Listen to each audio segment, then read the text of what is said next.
All right. Hello and welcome everybody. Hope you all had a great day so far.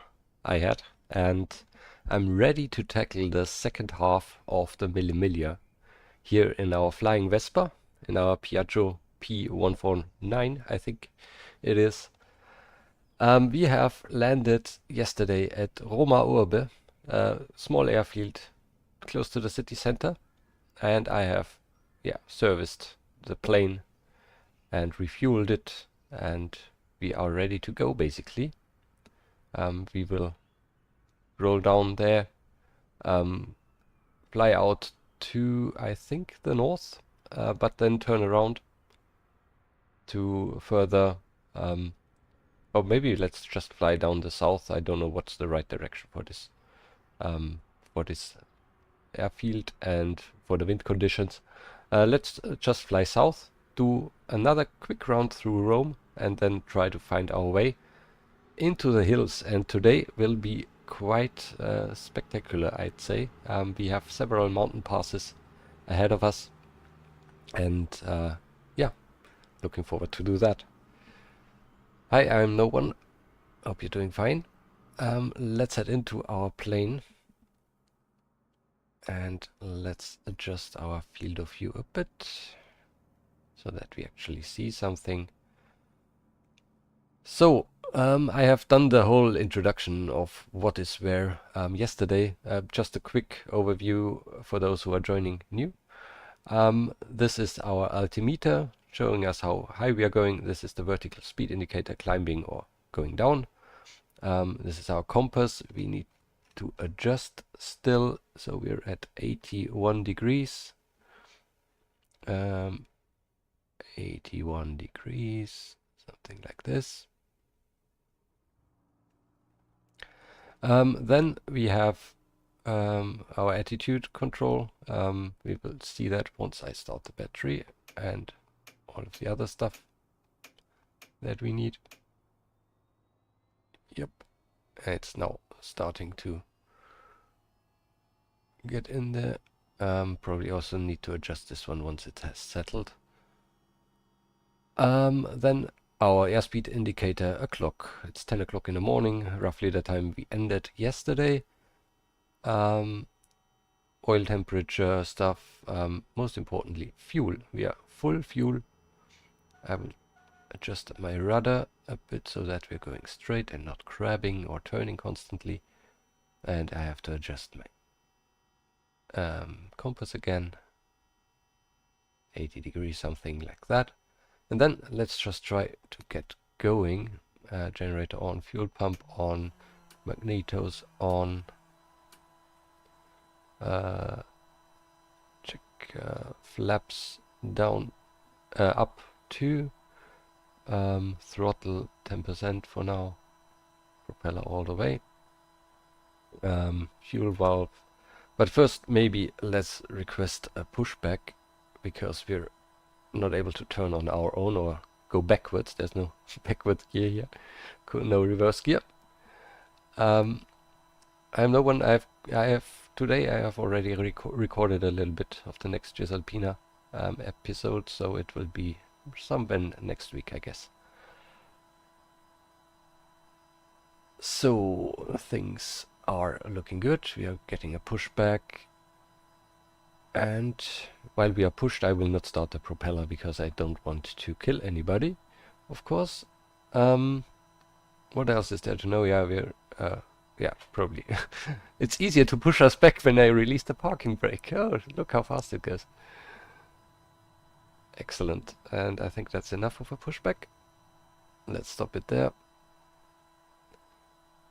So, that's good. Excellent. Parking brake. Then I think I have everything enabled. I just need to prime the engine. Push a little bit of fuel in there. Fuel valve is open, generator is on. Let's start the engine.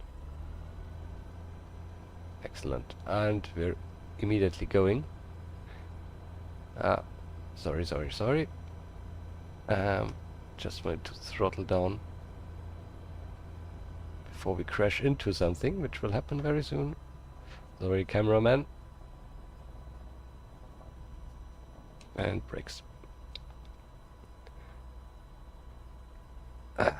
That's what happens when you're on a controller and things are happening very quickly, because every button is mapped twice, and if you press another button, then suddenly everything's going at the same time. Parking brake is off, so let's go. Hey Redbird.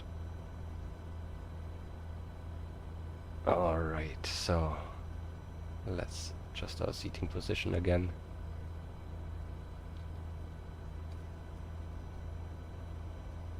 And then we can almost turn right. Now try not to mess with the seating position again. My day was pretty good. Worked on a few side projects. I had a lot of time for self-care basically, and my hobbies.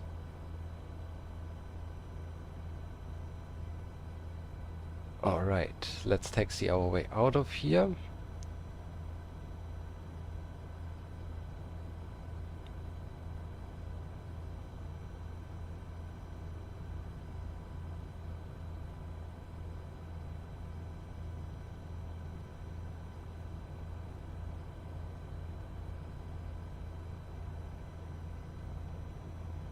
Yes, Redbird, I'm still flying the Piaggio, license built by Focke-Wulf in Germany.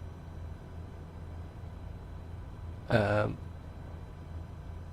is no pavement there, so sorry, wrong way. Forklift. Have to taxi out here. I could probably go down all the way on the runway. There's no traffic here anyway.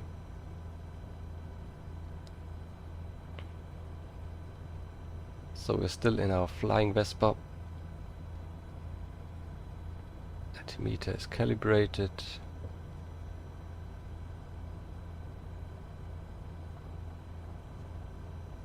And let's head to the end of the runway, turn around, and then start towards Rome and find our way into the north.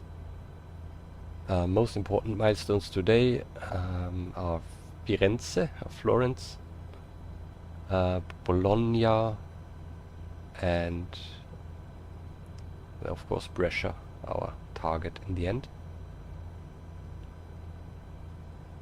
Yes, I think it's, at least on paper, it's the same company that made the Vespa. I don't know if the aerospace division was already in the 50 a completely different company or not, but in general, yes, this is the same as the Vespa, so it's basically a Vespa with wings and 6 cylinders and 270 horsepower. So let's throttle down, let's brake a bit and turn around, and then we're ready to go. Throttle up.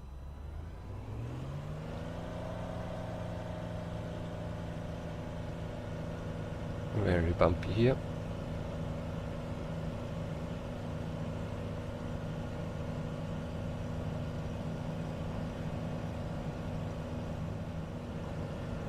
Speed indicator. Yeah, the runway is not very long. Barely enough for us to take off here. If I hit the right the the right stick on my gamepad, then we are actually really taking off. So let's go outside. Let's get our wheels in, flaps up.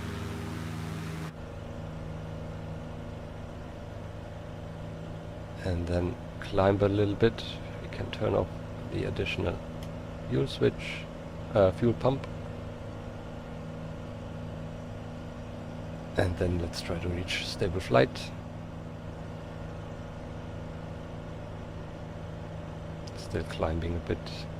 We have to climb a bit more than yesterday because we have to pass over some pretty high mountains today. So let's see where we are going.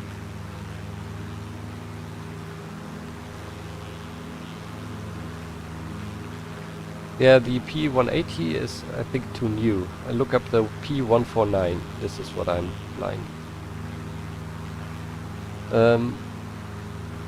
The interior mod, I don't know what you mean for automation. For Cisalpina I mostly used the interior pack 1 and pack 2. I don't know who made it. But they are all in my mod collection. I also have a mod collection on Steam. So let's head over the Colosseum and the Forum Romanum once again. And then let's find our way. Also here's a very old racetrack, the Circus Maximus. And I want to make our flight fuel efficient, of course, so throttle down, propeller down, and then turn around towards the north.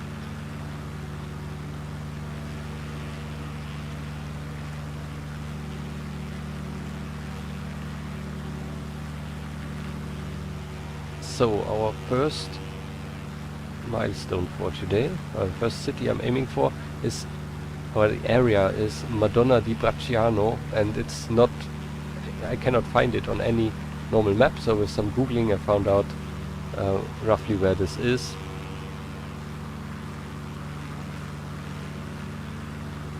And I am looking for this stadium there, which already will guide us into the right direction. So there's a stadium on the horizon.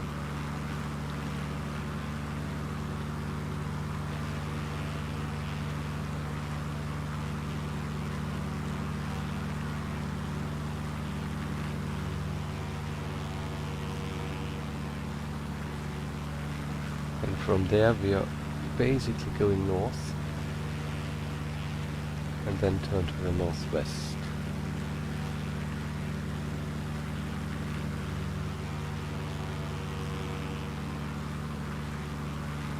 So we are still climbing a bit too much probably. We are already above 2000 feet, so I'm throttling down a bit more.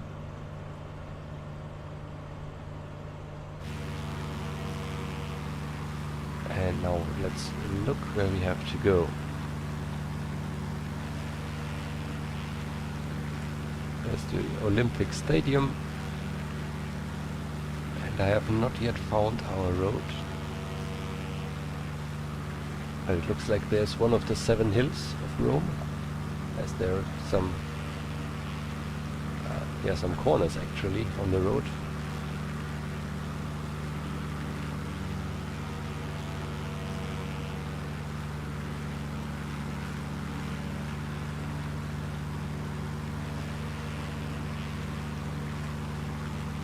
There's a cloud which will not help us. Let's check our compass, 300 degrees right now. Yeah, I think I'm looking for this tower here. There's a tower, and it might lead us into the right direction.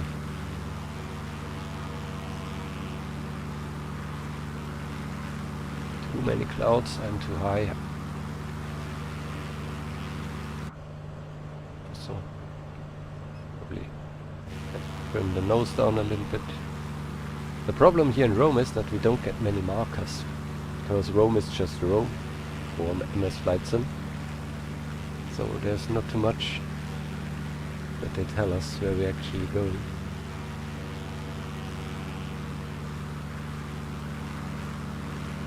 There's a highway at least.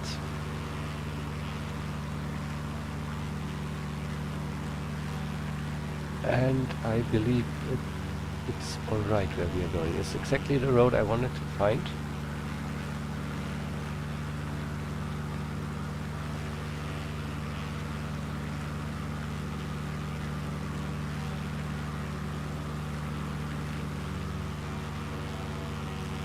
Oh, come on.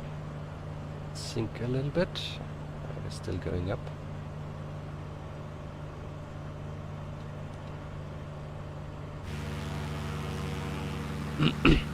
So we are following this road here.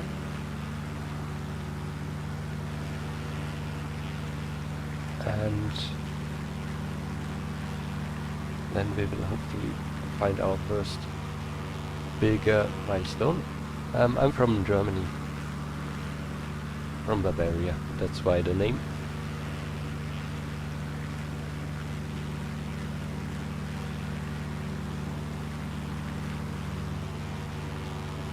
So this is now La Storta Isola Farnese.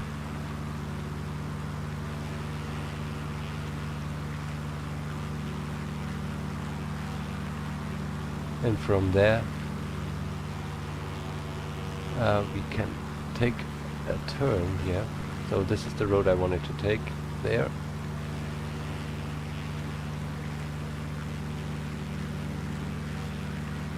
And head into the hills. So the road is a little bit hidden here by all the trees.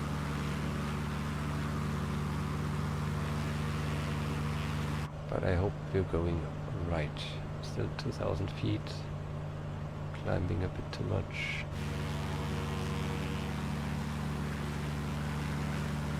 Haipu. Yeah, exactly. This is the inspiration for the Mille Monti. The real Mille Miglia.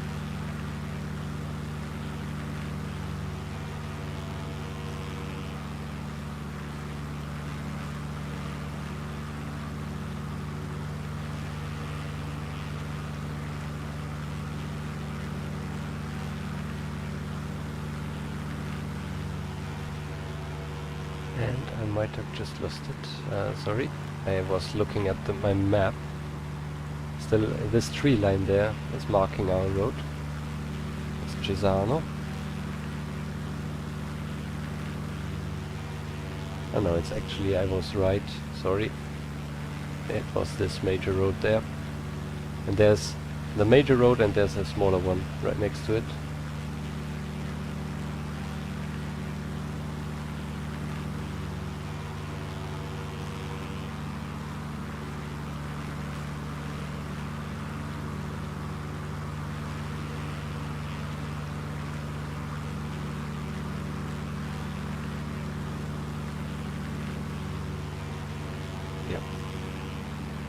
Alright, there we go.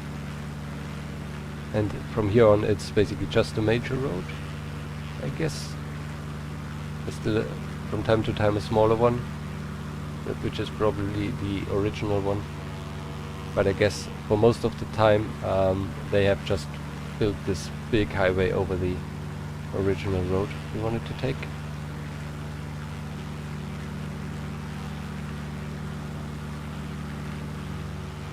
So we're now definitely low enough. Gonna climb a little bit more again.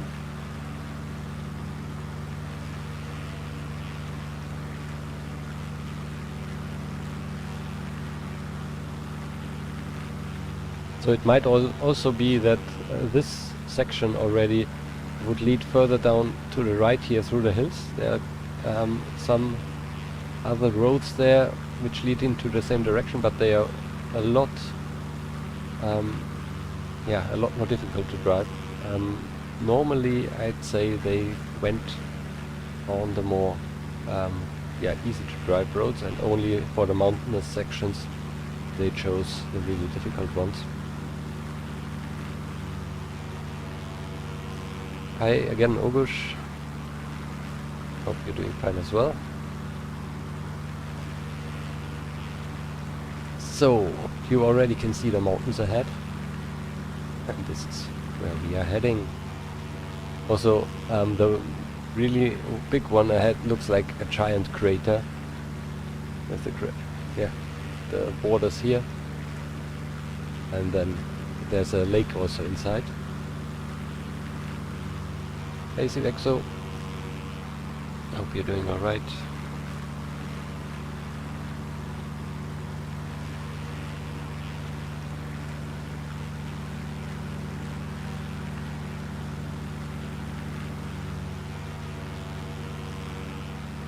So yesterday I made a major mistake near the end of my trip.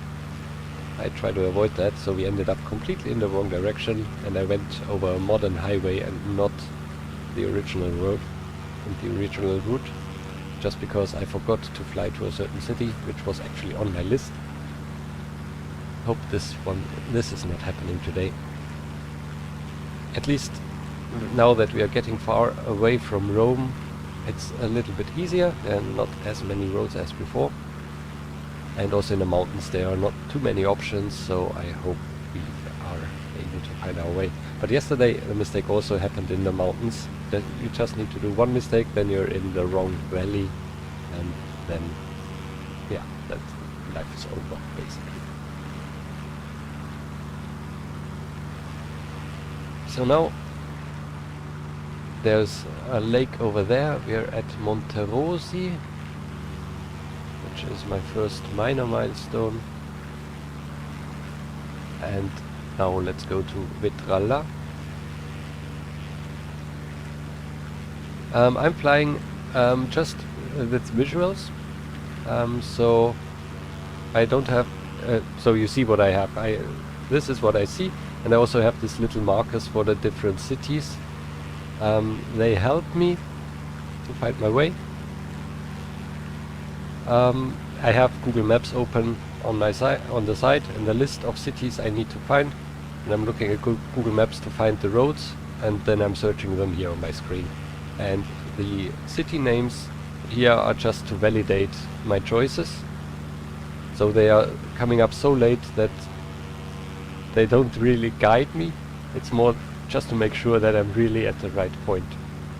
So this plane doesn't have GPS or anything, so I don't want to use any moving map or something. Just doing proper visual flight with a little bit of augmented reality there to tell me where I actually am.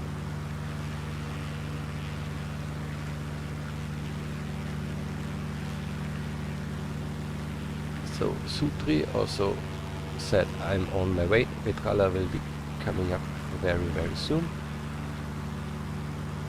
Look at this crater up there. Also a bit more height can help. I gave it a bit more throttle now.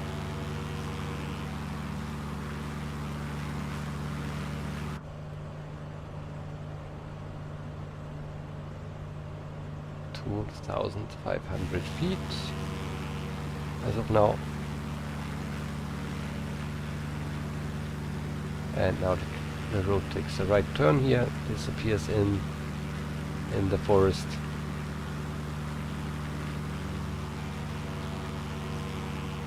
And there's nice mountain villages there. Probably Capranica.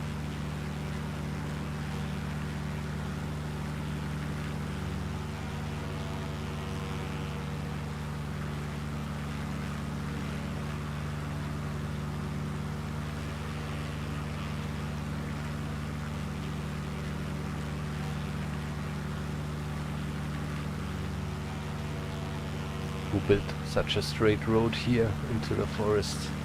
That's just a glitch of the AI, or what's that? Interesting. But we're going through this valley, and there's probably already Vetralla. No, that's Capranica. Okay.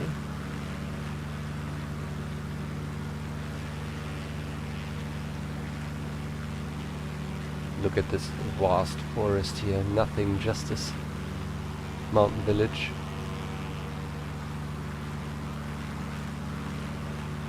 And there we have our first tight corners.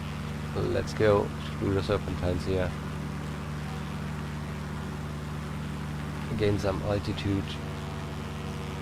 Again, I'm already very low. I have fallen down to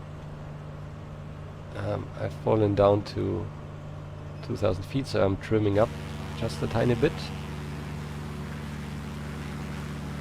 Because obviously it's not enough.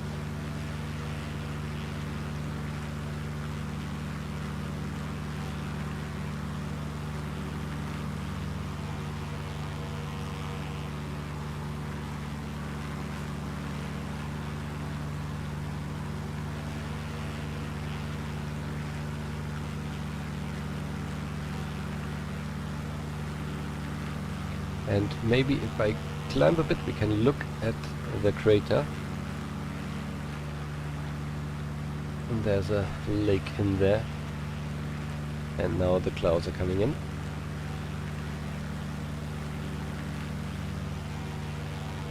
Yeah, quite amazing. Must have been an old volcano or something. Let's go down here. Let's check our speed. Oh yeah, we're going way too fast now. 160 knots. 150 is what is allowed. And that's a bit too quick for this plane. So I should slow down a bit, probably. And there is Vetralla back there. So let's go to Cura and then to Vetralla. From there on we go to Viterbo, which is very close.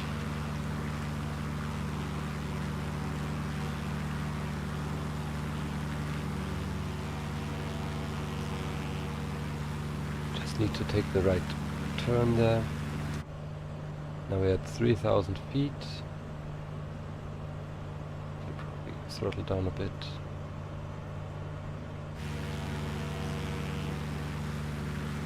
So still the roads are quite fast, I guess. Definitely something where you can reach 180 and 200 kilometers an hour for the next corner.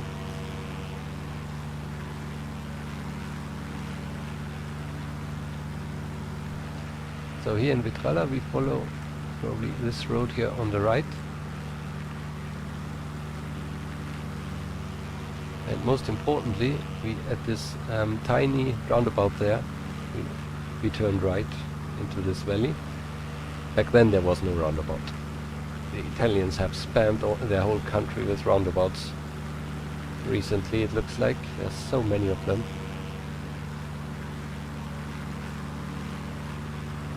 And we follow this road here through the forest towards Viterbo, which should already be over there, I guess.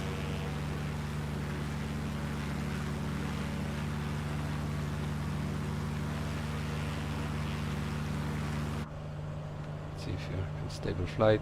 3,000 feet I think is alright, somewhat stable. 135 knots. Which is roughly, well, maybe 200 kilometers an hour, 210 maybe.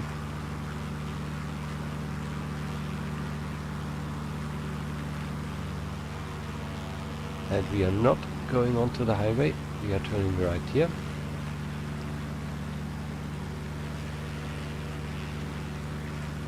So when I say here, I mean I'm pointing with the tip of the propeller towards the road where we are going.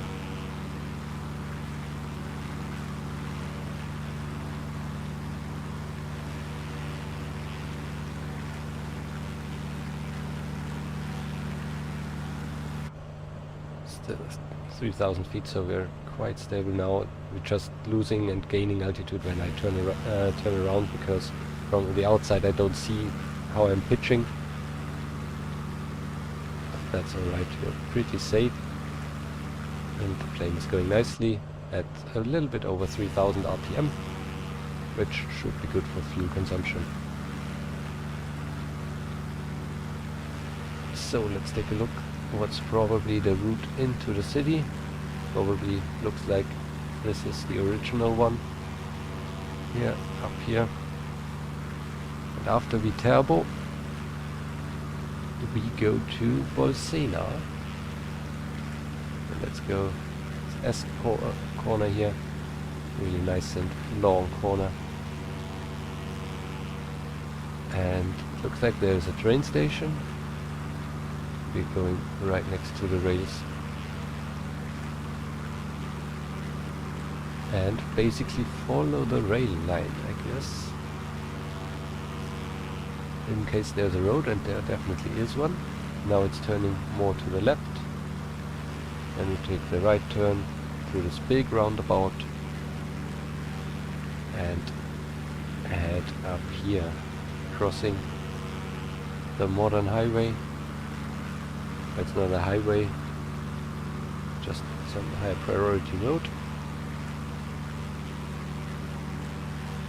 There's the airport of Viterbo, and we're going through this industrial complex here. And the road is here, and the rail line is the straighter one here. This can also serve as a very good guide, because there are less rail lines than roads.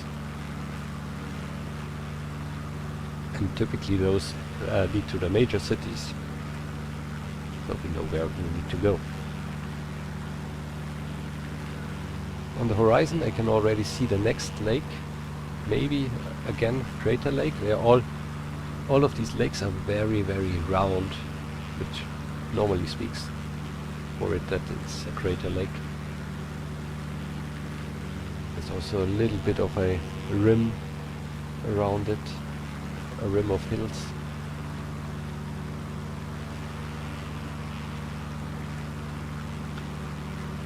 And we have a kart racetrack here.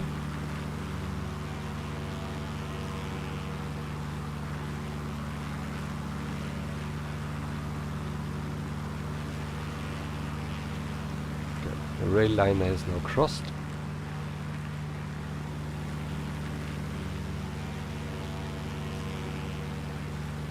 I think there's also a mystery of the Porsche driver Hans Hermann. I think it was during the Mille Miglia, crossing the rail lines, basically just in front of an approaching train with a few meters of distance to save time, else they would have lost several minutes. And they just made it over the rail lines like in any bad movie. But there it was reality. I'm not 100% sure if it was Mille Miglia or if it was Targa Florio, but I believe at Targa Florio there is no railroad crossing, no proper one, so it should be Mille Miglia. They're definitely separate here. So let's head up here, and we're definitely high up. Take a left turn here. Yeah, the engine sound is a bit monotonous, yeah. I also try to not fall asleep.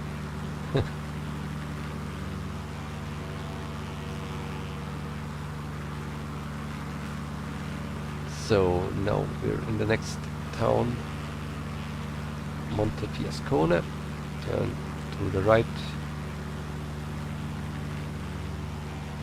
And then we head closer to the lake via this main road here. And now there's a really nice part, nice driving part, nice corners.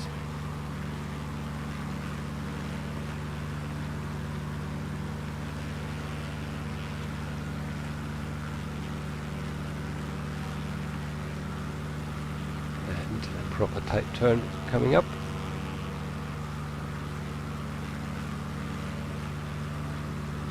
And the road again hides in the forest.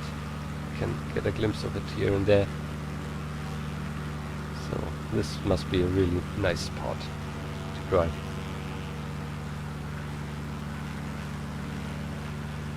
Hi Danko, thanks. I hope you enjoyed it. Thanks for watching.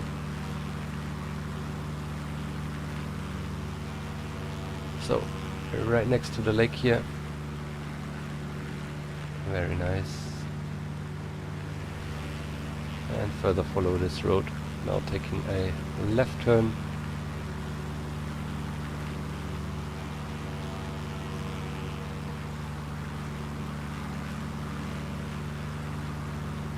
And somewhere around this lake there's our next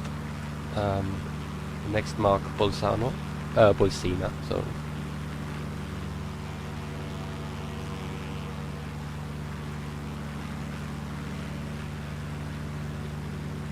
And I'm already adjusting my map for our next stop there. Okay.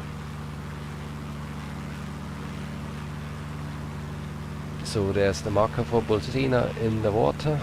Town is right next to it.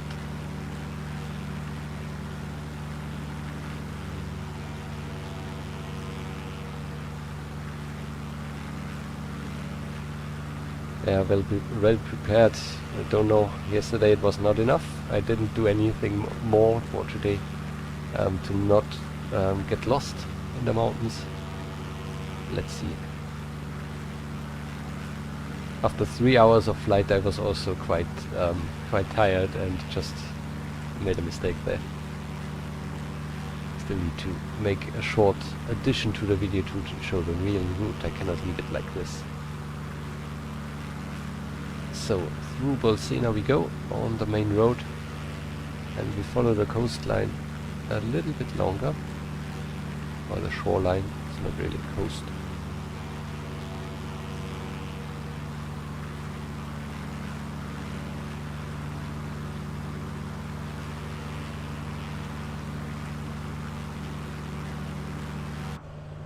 It's 3,300 feet, 135 knots.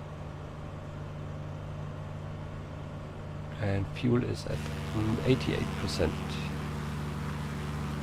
Yesterday we made a bit more than half of the trek, so I hope fuel is fine, or I'm pretty sure that fuel will be enough today.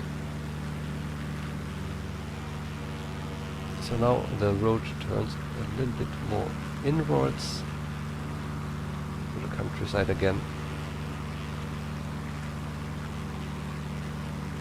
And now, yeah, we already see the next turn we are taking. We are flying right there and up to the north again. Currently we're going westwards.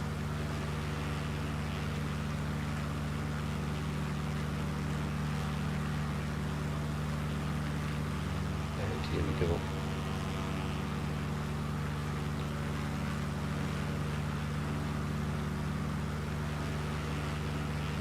Mountains are getting higher and higher.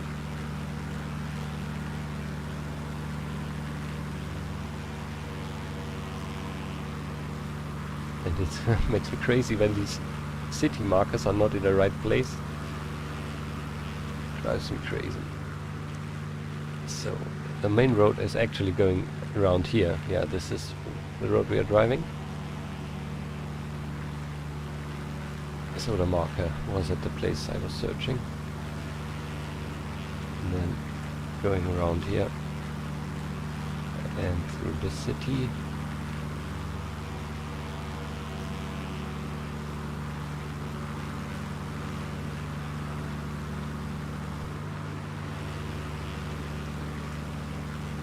Yeah, I think we're on our right path.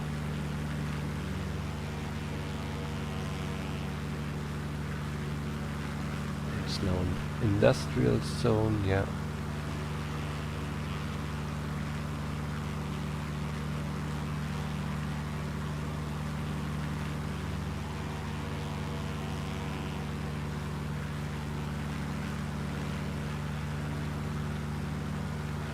And the next village, hopefully it's Acqua Pendente.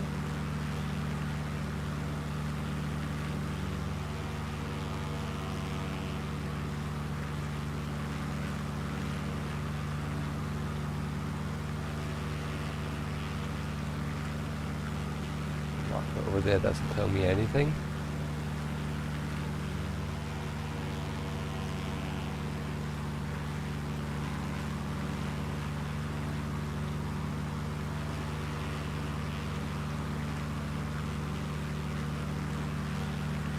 Yeah, Acqua Pendente, again the marker is not where it should be, but only 5 kilometers wrong.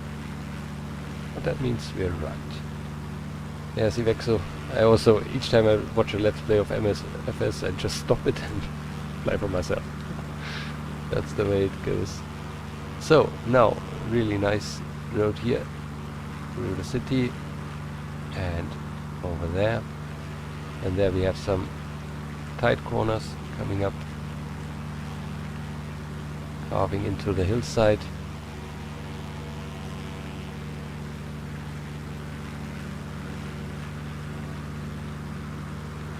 And then turning around here.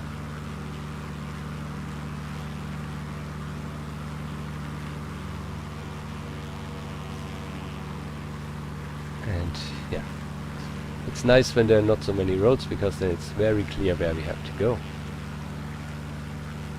This is what I like about the mountains. Well, it's not the mountains yet, it's just hills. But we will get there.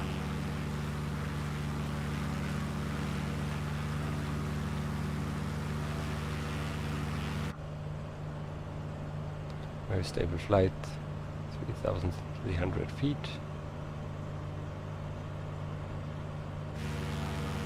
Okay.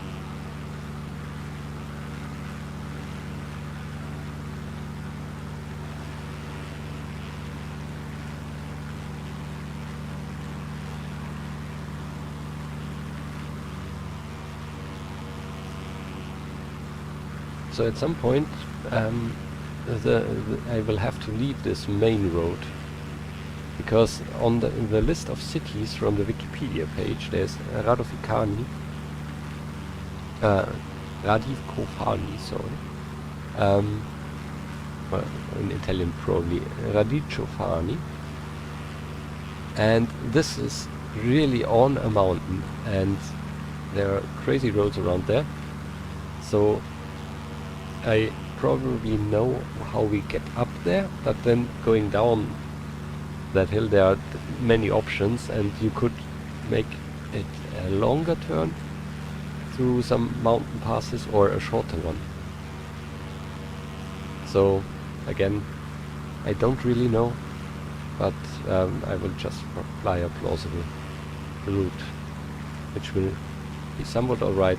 Maybe it is correct, maybe it is not.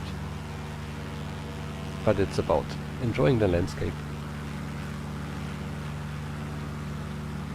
And it's crazy to think already the diversity of landscapes we have seen on this trip so far, that this was just one continuous race, non-stop, or just pit stops basically, but the same drivers raced. And yeah, the quickest times were around 11 or so hours, and the slowest time in the very first Mille Miglia in the 1920 was 36 hours, which is absolutely insane to imagine that, to do that non-stop.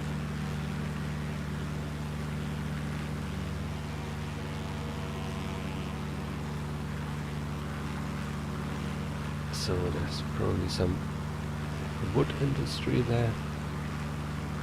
And we further follow this river, and I think there we have how is it called?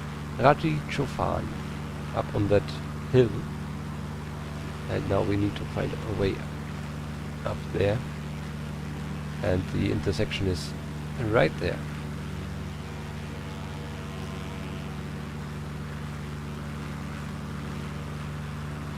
Yeah, 36 hours in one race, and not doing the same corner twice. So I know there was the 48 hours of Nürburgring, or 72 hours even, but doing that time in constantly changing road course, where some of the roads aren't even properly closed down, completely insane. But now, yeah, really nice pass up here. Really nice corners, zigzagging up there, and yeah, we could now go down on the other side of this mountain, but let's go through basically here, through the city center, and follow this road. Or through the city center, this is the one up here, and then find our way down again. And that's probably somewhere in this road.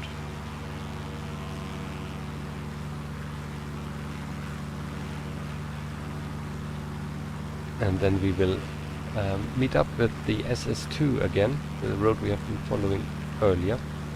So again, this road here down there is quite nice to drive. Let's hope we don't have brake fade.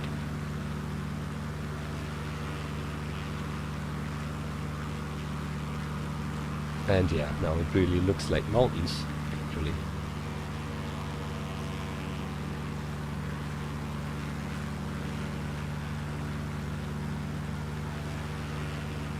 So the road continues over here to the right.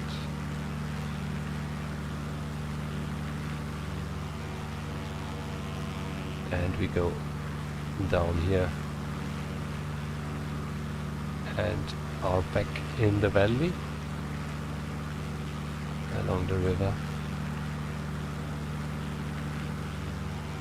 and join the main SS2 road there.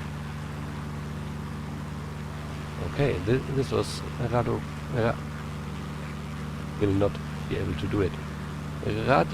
Radicofani, and the next one is San Quirico di Torcia. So the names are really difficult this time, so excuse me if you're Italian and know better than I do. The next ones, I think this is the most difficult one for today. San Quirico Torcia. Okay. And from there we go to Siena.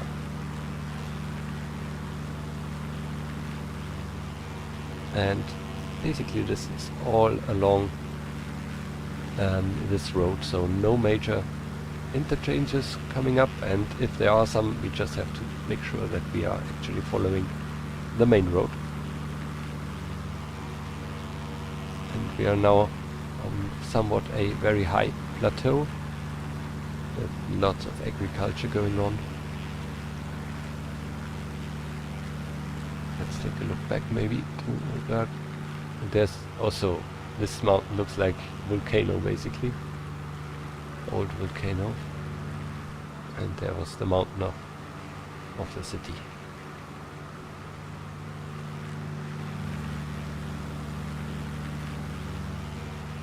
And there's our main road. Let's not lose it.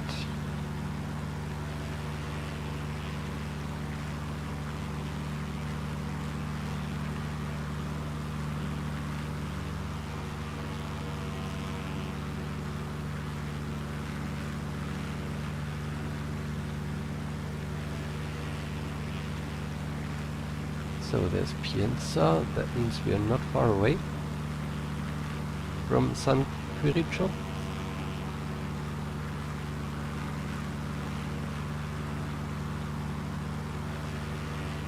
Basically it's just a small village, I guess.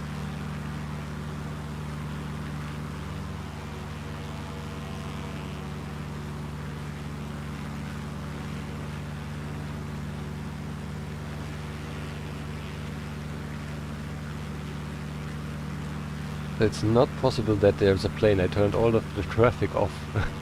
I don't think there's one. You might see some of these indicators flying around here. Hi Bernardo. Yes, I have played KSP1 quite a lot during my studies. Let me quickly check out where I have to go. Yeah, we continue pretty much.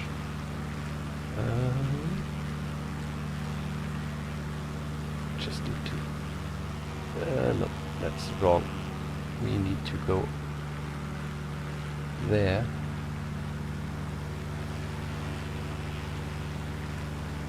Oh, was this San Quirico already? No. I think it's still coming up, right? This is it. So, we follow this road.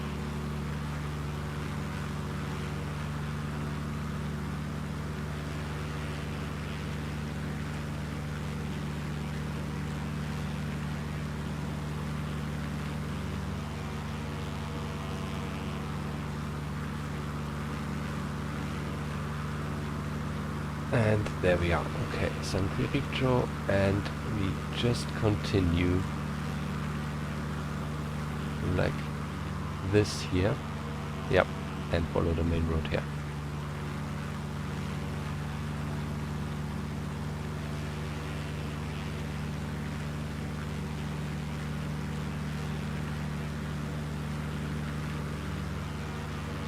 So yeah, I've played KSP1 during my studies quite a lot and enjoyed it totally.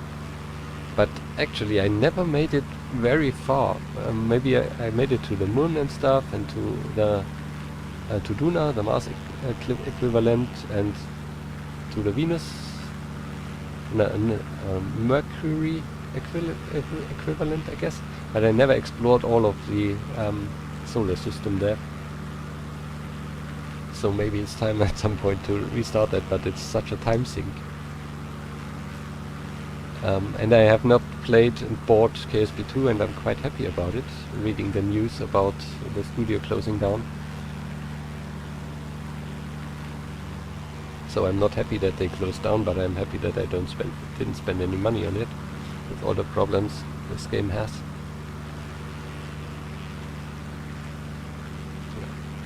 And Jagdpanzer, I don't know which kind of game do you mean? Sorry, I probably took the wrong turn here. We need to go up here. Yes, this is the road. Yeah, I also hope KSP2 will survive and that they get the troubles fixed. I was really looking forward to getting something like it, and to be able to build proper bases and so on. Maybe some multiplayer stuff, but yeah, I was cautious. I bought KSP1 in early access, but I was really cautious with KSP2.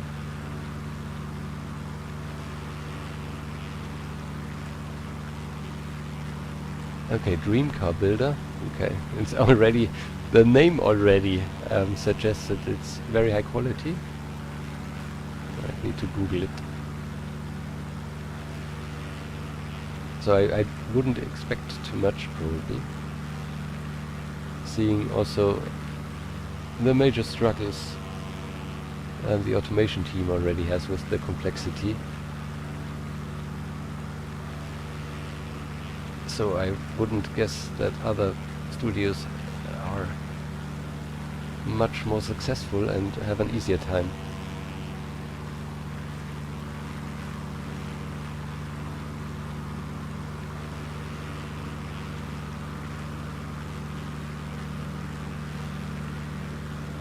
So, Buon Convento is correct. So, even though I was very close to making mistakes, we are still on the right path. The road is, even nowadays, quite small. So, definitely not upgraded. Maybe repaved, of course, but not upgraded compared to back in the day.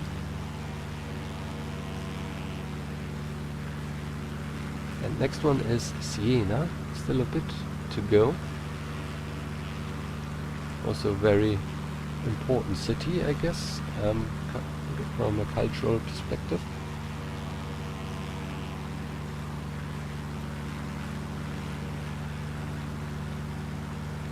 So what is our road doing here? Yeah.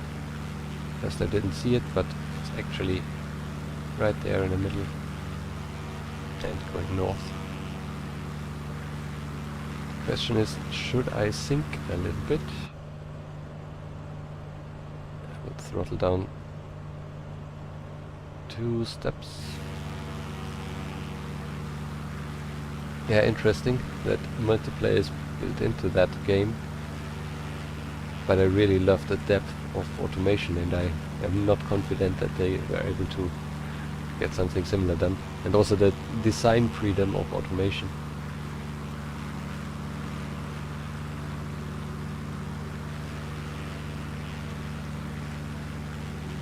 Danko, there's a tutorial, I think from Biomech Sensei, 40 minutes long, explaining the basics.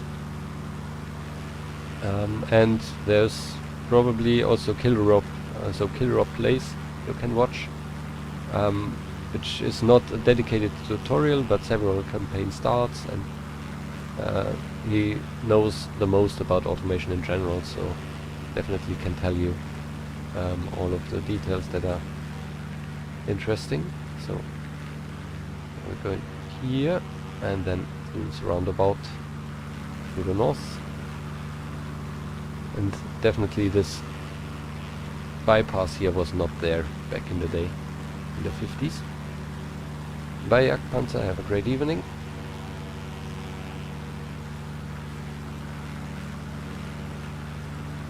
And I've not done a dedicated tutorial. Maybe you can... So my first 2 episodes of the Cisalpina series are somewhat a tutorial how to get started on very high difficulty. But I don't go through it step by step. I'd rather play it as I play it.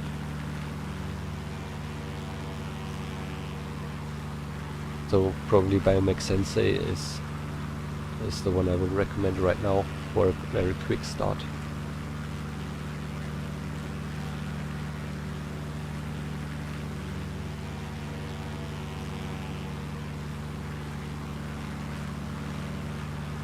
So, Ponte Adressa.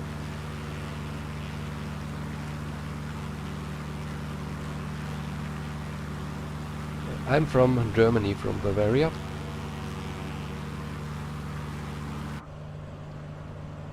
Still have climbed even further without actually intending to do. Just want to stay below the clouds, but I wanted to have a few clouds because it looks nice.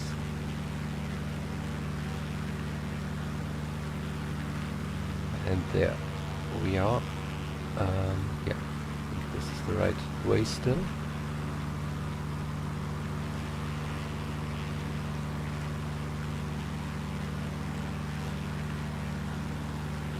I really have to think a bit.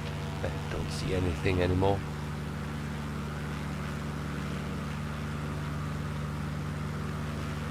And there's Siena on the horizon.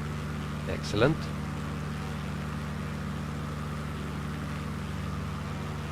And from Sirena we go to Poggibonsi, or Poggibonsi, which is basically still following this SS2 road.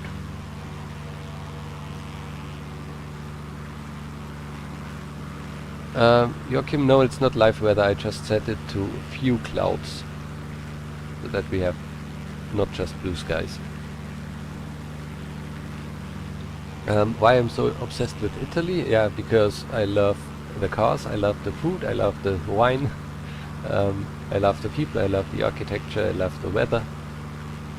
It's just such a beautiful country and beautiful people, nice people. So Italy is vacation, basically. So now through Siena we go, and again the AI had problems with the buildings here, but at least the cathedral is properly modeled.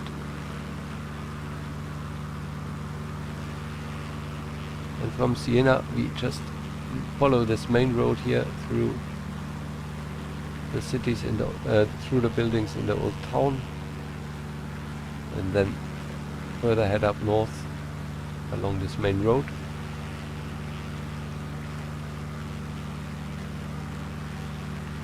And then at some point we will meet up with the highway, basically. So we still take some of these roads here, probably the one I'm following with my nose somewhat, and then we try to get down there, probably with this road, and then there's this main road, the big highway. We can follow that one. Checking on the map right next to it. It's probably the old road is probably this one. and the highway was built later.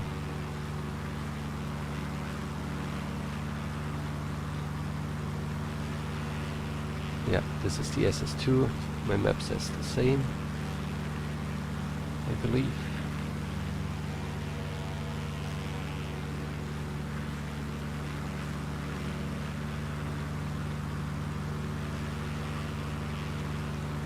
Actually, the SS2 is further to the left over there, but it's not too far away. So we should have come out here, and this is the SS2. Going through this valley.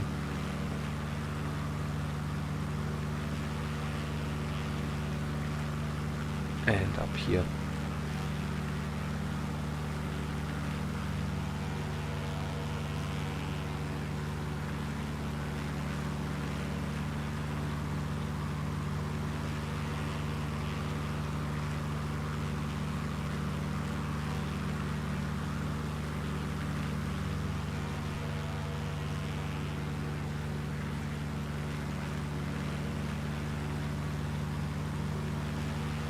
Still need to learn proper Italian. I just started with Italian 2 years ago, before my vacation and my tour of car museums, basically in the north of Italy. And I probably forgot most of my Italian already. So we cross the highway here, and further down up that road, still the SS2. I still can read and understand a lot of Italian because I had Latin in school.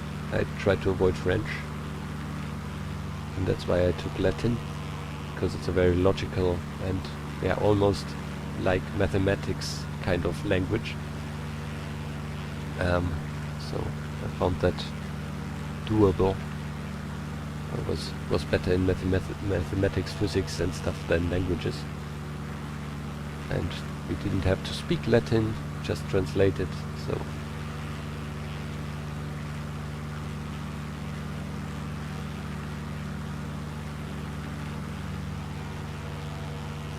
So there's Staccia Senese. Okay, we're still on track. And Poggibonsi should be somewhere up there. There it is, yeah. So we can continue this road down there.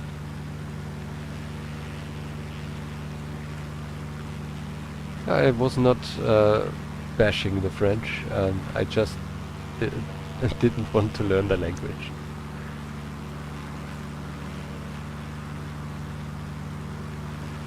I think French is beautiful if spoken by the native speakers. But I know that I won't be able to pronounce it properly, and that would be very difficult for me to learn. Italian is also very beautiful, but much easier to pronounce, even though I'm having trouble here with the names of the different cities. So, Poggibonsi. The next one is San Casciano in Val di Pesa. And I think that was somewhat alright. Just need to find it on my map. Yeah, we can follow the SS2 until there. Just need to find the exit. And I think we are basically going down here. Yep. Down there, and then there's the big roundabout coming up where we can go straight ahead. Yeah, Latin really helps to understand, or at least read, and you can already get 60-70% of Spanish as well, Italian, some Portuguese. And of course it's also very helpful for anything science related.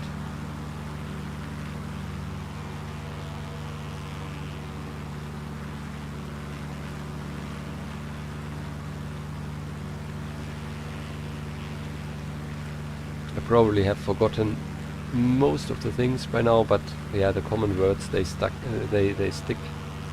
and you will always remember them. I won't say it was an easy time doing Latin. It was proper hard, of course, but I don't regret it.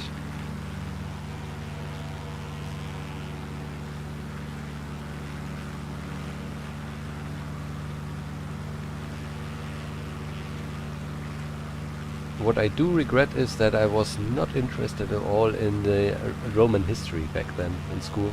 So there was always a bit also about history, and I didn't really pay attention there. And now I would love to know more. I've become much more interested in history in general, not only Roman and Latin history, but in general. And I just didn't like it back then because it was just learning stuff and trying to repeat it, not anything skill related, which I liked much more. So anything you could practice, like mathematics, physics and stuff, where there was also no gray area. There was just, it was correct or it was not correct, and there was no room for interpretation and for discussion. That's what I like much more.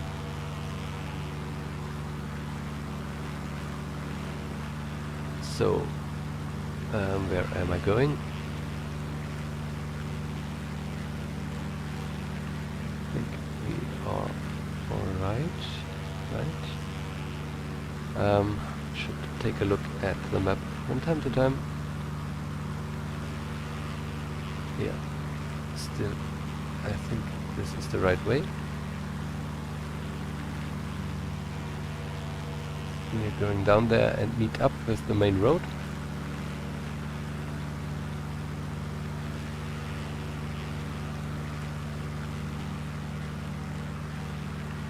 Yeah, there is the road hidden in the forest. And the old road basically continues here on the side. So we follow that one. I guess it is the right one.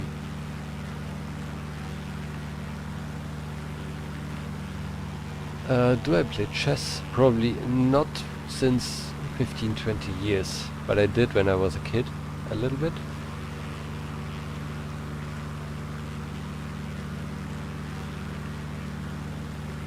Yeah, hard to see the road, but now there it is, right next to the highway.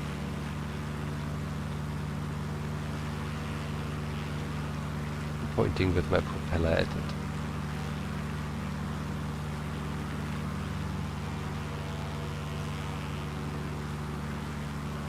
So, yeah, we will soon reach our next milestone, and then we can already see Firenze or Florence on the horizon. One of the major cultural centers also of Italy.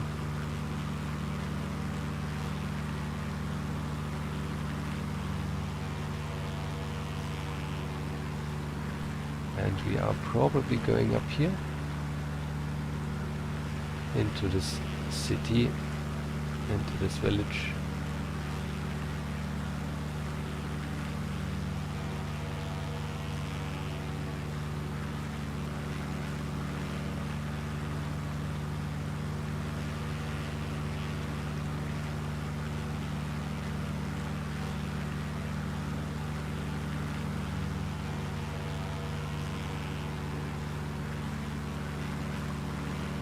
And then go on to follow this road here, I guess.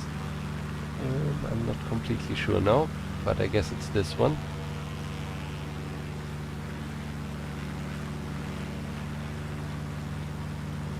Going down the mountain.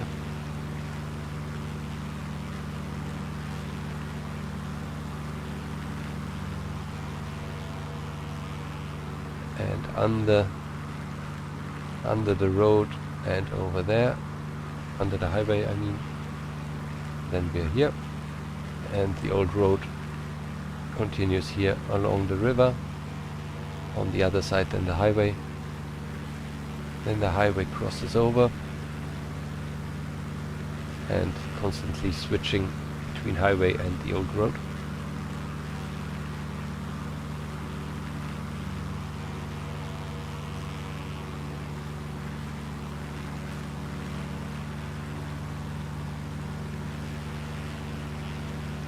And there's Firenze. So let's go around this hill here.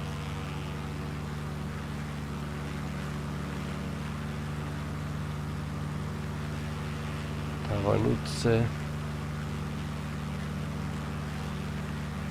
And try to find our way into the city.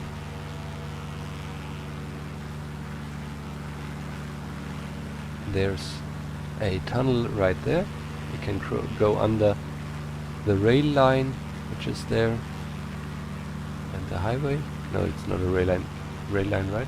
It's just a highway. Oh, it's both highway and rail line. Yeah. Not just roads. Yeah. Okay. And we enter this here. So here it looks like an old monastery or something. This is one of the photogrammetry cities. Throttling down a tiny bit so that we lose some height for some sightseeing.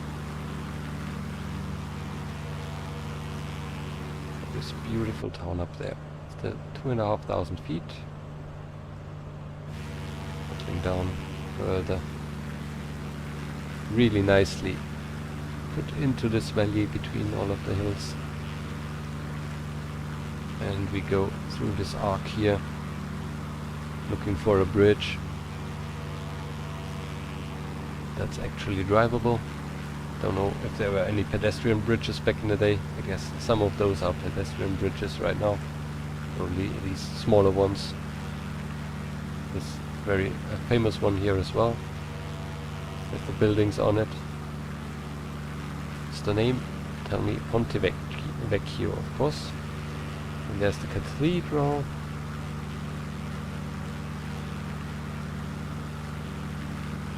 So I don't know the landmarks. I haven't been to Firenze yet, unfortunately.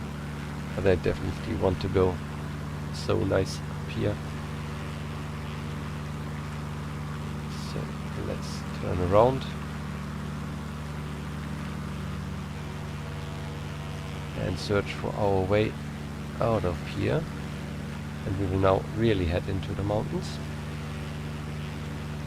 So I am looking for an old... Is it this one? Yeah, the Fortezza da Basso. We'll approach it from the other side.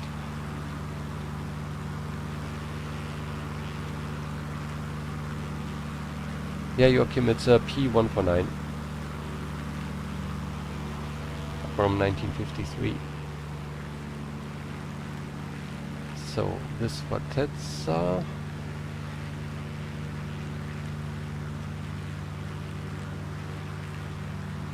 And then I need to find a valley, probably.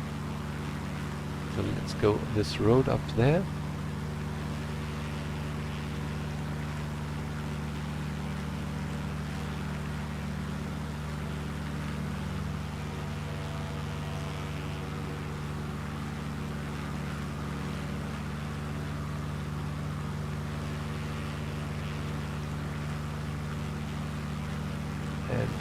Probably not this one, sorry. Let me check out something more to the north. I think it's the next valley. Oh, it's to the west we are going right now, then heading north. Just checking where we are going. So the next one after Firenze is the Passo della Futa. So it's not really telling me the proper way to go. I think I was right. Let's turn around again. We have the fuel.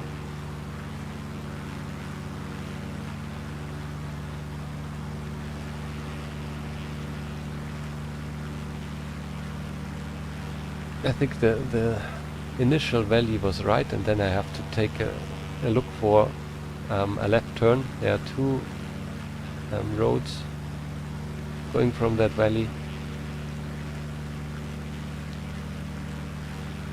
So here's the Fortezza again and the main road up here.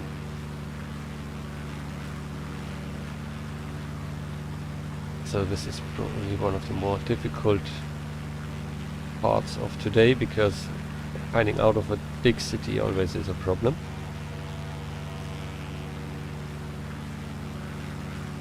So the main road still is along the tree line there.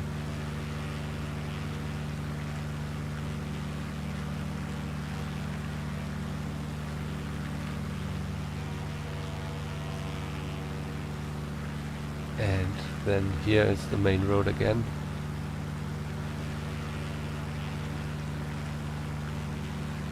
And I'm looking for a left turn. And it's probably this intersection here already. Yeah, we can... Or probably it's this road here. Yeah. Didn't find the right intersection, I guess. But there's a road hidden in here. It's not the one in the valley, it's this one we are following. And then I think we are on the right way. I will throttle up again, because the landscape is rising.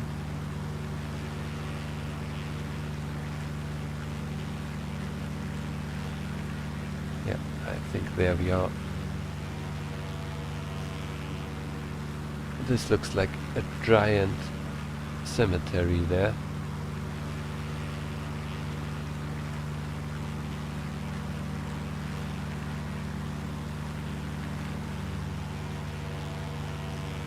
I just hope we're on the right way now. Pratolino.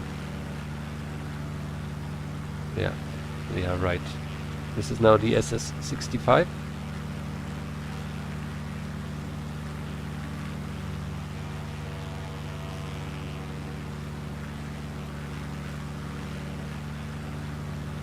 And probably it's turning here. Yes, this should be alright.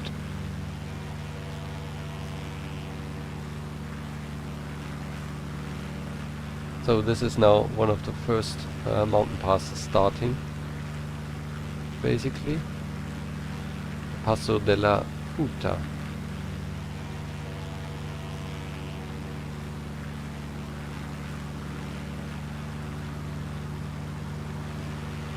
And it's going down there, I guess.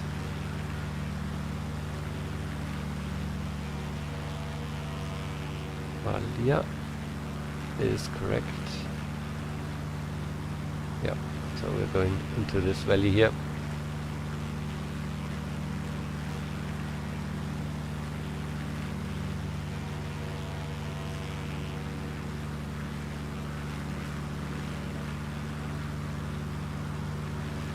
Really into the mountains now.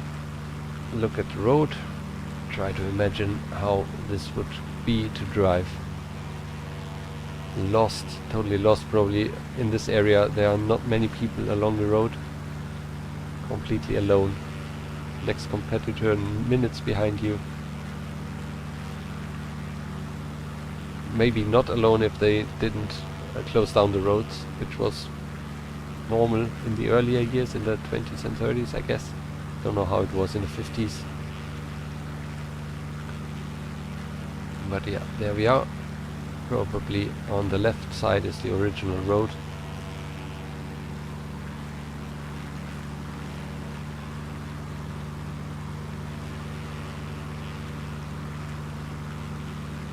And we are entering another plateau over there. Currently still at 2,000 feet only. I thought I was climbing, but with all of my cornering I didn't climb. Now I'm climbing as we are in steady flight. So after the Passo della Futa, I don't know if this was not yet the Passo della Futa. The Passo della Futa will be coming up. We are heading towards Mugello, basically. I'm still following the SS65. If you're into racing, the Mugello racetrack is somewhere over there, I believe. Really in the middle of nowhere. I don't know who had the glorious idea to build the racetrack into the mountains.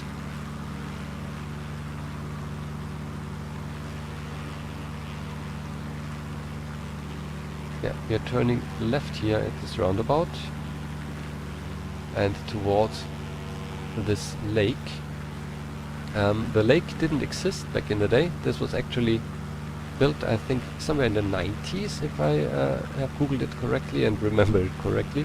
So this is an artificial lake. You see the dam right here, and yeah, that means that also these bridges and stuff did not exist back then. Probably the road just went on into what's now a lake. I don't know how much it changed actually, so I don't know where the original road was. It somewhat looks like it would be going here, and then and now it stops, of course, and then go over there. Definitely this time, well, right now we need to go here over the bridge, and then our road is going to the right here.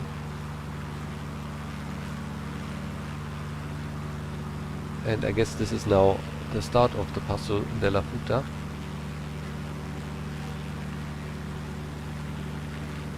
And these are the mountains ahead of us.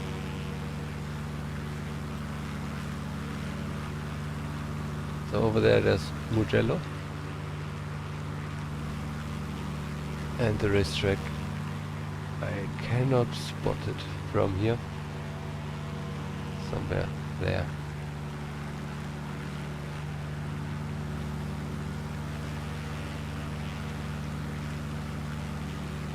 Let's climb further. Throttled up all the way, I think, right now. Now I'm at full throttle. Need to climb a bit more.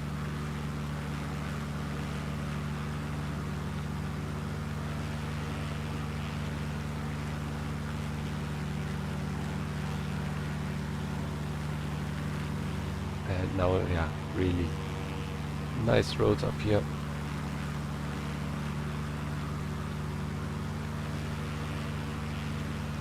Montichiari. So basically we are now going through the mountains we're going all the way through the center of the boot, of the Italy boot. Not through all of them, but through the northern part of it. And once we get out of these mountains again, we arrive in Bologna. So a city that we almost touched yesterday. Near the Ferrara region, where we have been yesterday.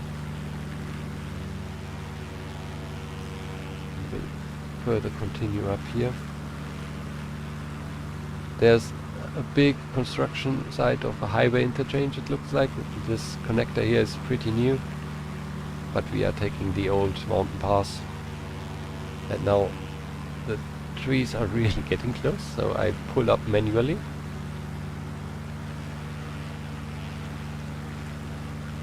So this pass then is the Futa pass, and we go around here.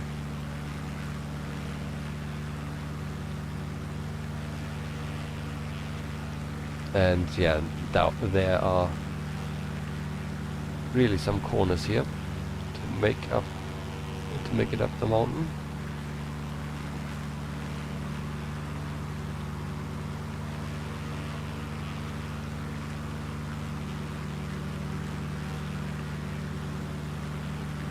And this looks a bit like a cemetery for victims of the war or something.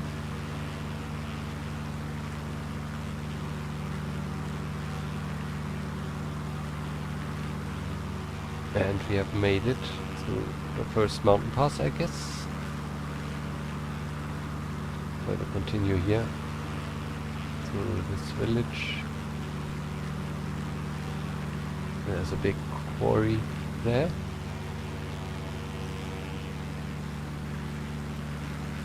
Oh, it's a German military cemetery. I would have thought Italian. Thanks for letting me know, Joachim.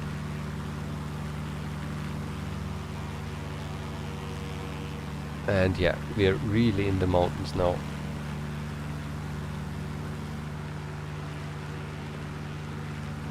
Look at this view.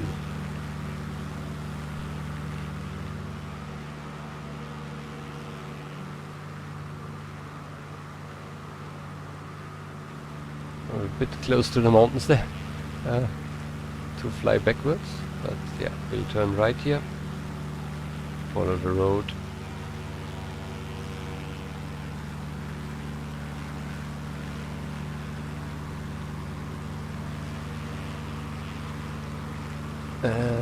Probably down there, or no, not down there, down here. And what's that here? Big landslide, it looks like. Oh, crazy. The road continues, and now I think that's the Passo della Raticosa, so the next big mountain range we have to cross. But first we head into this village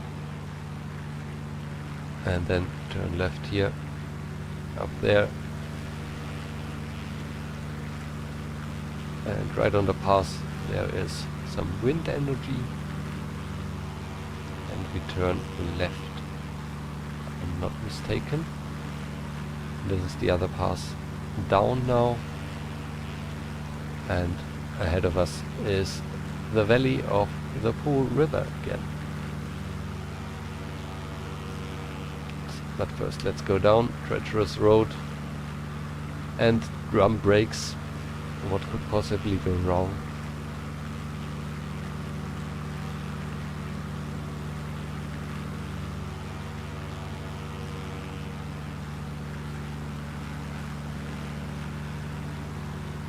So maybe it's a good time to throttle back a bit as we're going downhill. We had more than 4,300 feet. So let's reduce our height and check our fuel. Fuel still says 65%. Here we have the next mountain village. Probably turn around here.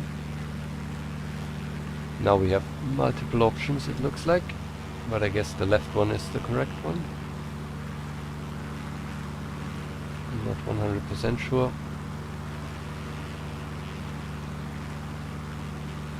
Definitely some corners there. Yeah, looks like it chose the right one. And it's going down here.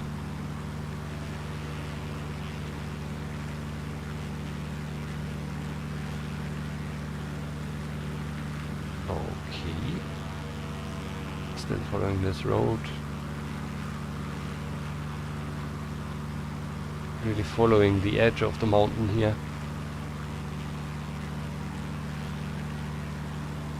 So this is definitely the highlight, I think, of the Mille Miglia. Wanted to say Mille Monti right now. This area here definitely is the most beautiful area and the most challenging also for the driver.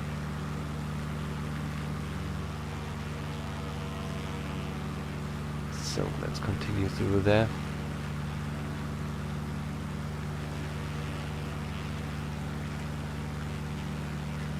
At some point I should do a validation of my position again.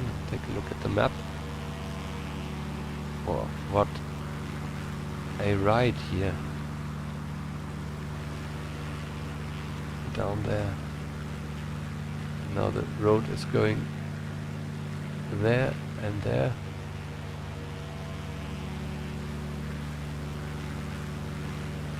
Don't have time to look at the map. I just hope I'm still right. Loiano. I'll try to remember that one. And another tight corner. Going there. And down here. Yeah, Loiano is correct. Excellent. And left turn.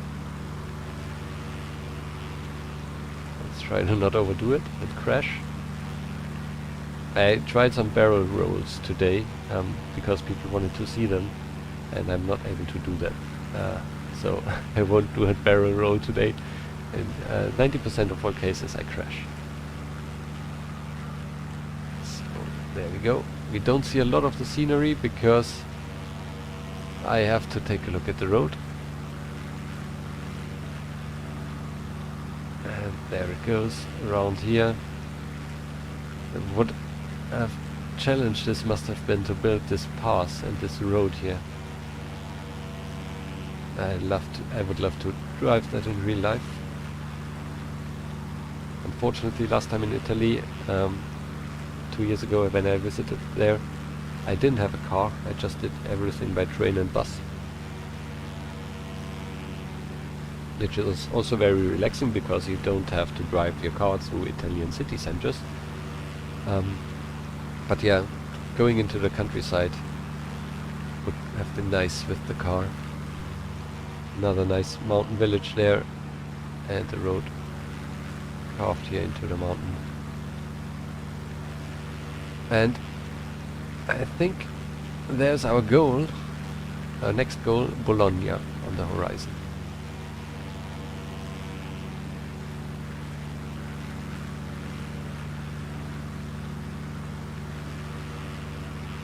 The road is going down here. Alright. I think we made the most difficult part of the journey. Yeah, definitely an amazing road trip.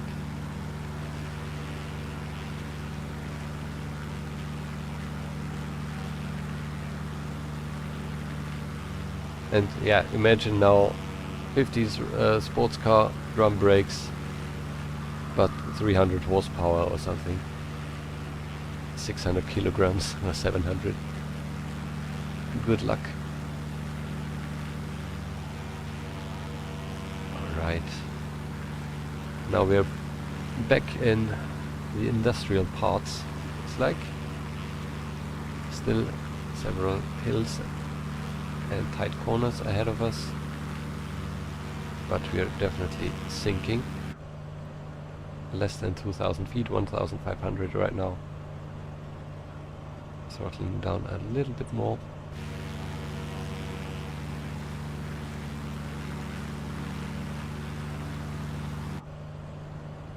And we are still at over 60% fuel. Excellent.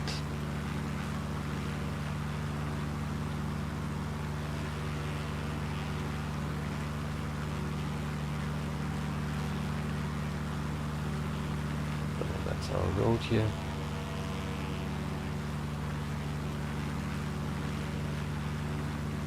And crossing over here.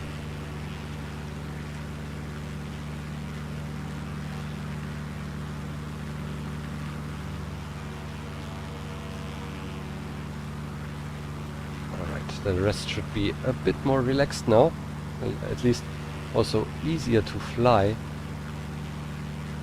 Don't have to watch out for mountains, trees and some wind energy plants and stuff like that. Also we should probably stay at somewhat constant altitude right now. Need to throttle up a bit, we are sinking too quickly.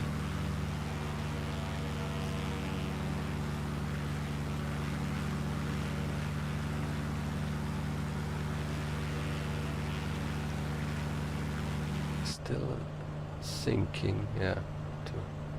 Probably I will also trim up one a notch.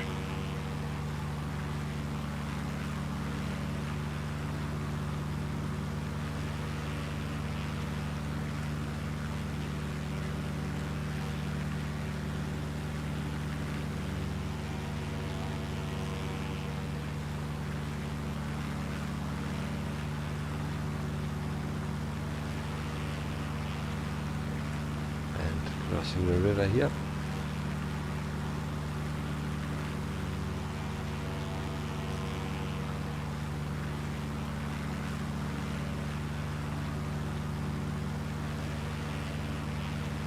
So if this is Bologna, then we are right. And the skyline tells me it's Bologna. Skyline to the left there.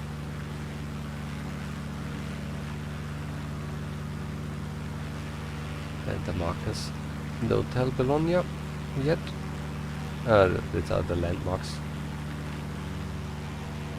So Bologna was formerly the city of the 100 towers or something like that. There were many tall and slim towers, and I think only a few of them are still standing. We will see a few of them. Big building in the center is the cathedral again. Basilica di San Petronio, and yeah, with the other marker we see one of these small slim towers. There were hundreds, or at least dozens of them. Yeah, a few smaller ones are still there.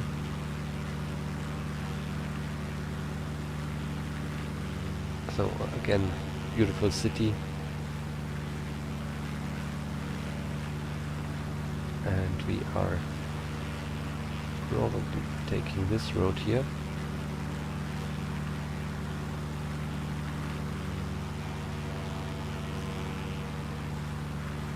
I need to adjust my map again to see where we are going.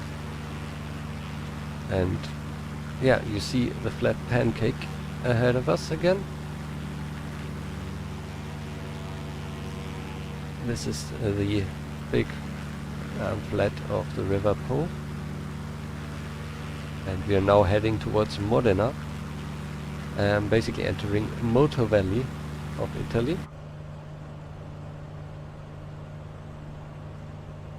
Throttling up again a little bit,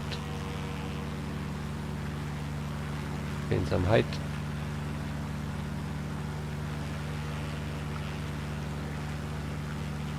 And Modena is the one city I visited the most so far, or the longest, to take a look at all of the car museums, so I can show you a bit and tell you a bit when we get there.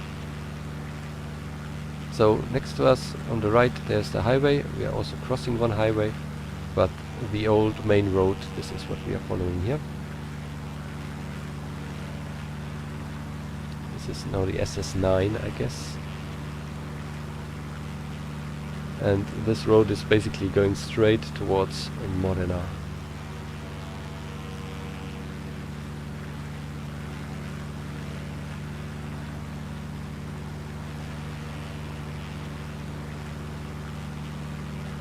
Still fighting the airplane sinking, so let me trim it a bit more.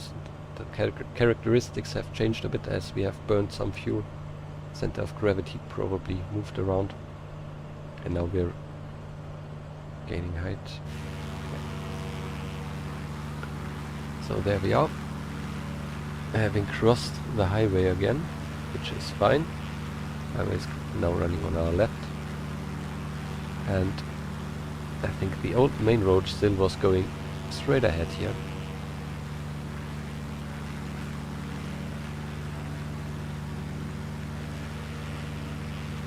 Yeah, definitely. We're now in the Emilia-Romagna region.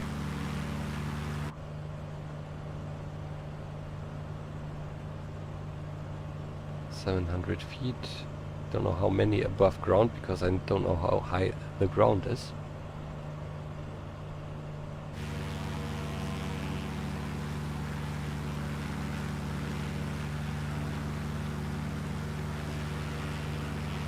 Imola is on the other side, so Imola is over there, behind Bologna, I believe.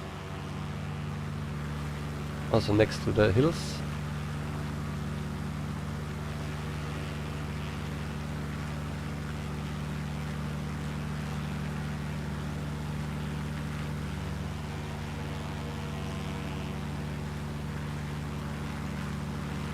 Yeah, basically Imola is this road we are currently following.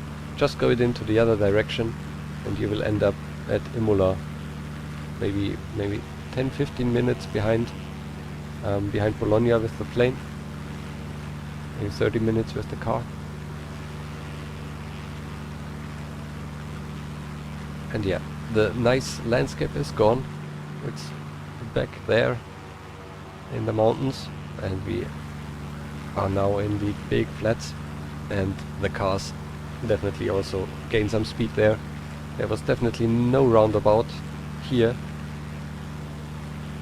We just could blast straight through.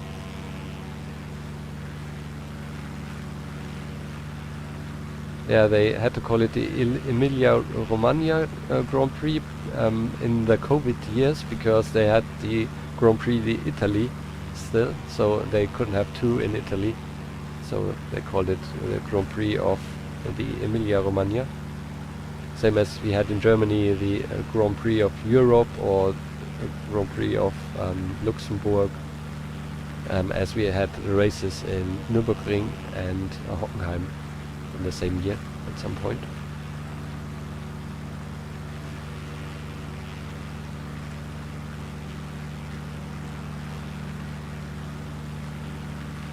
Horse racing track, probably.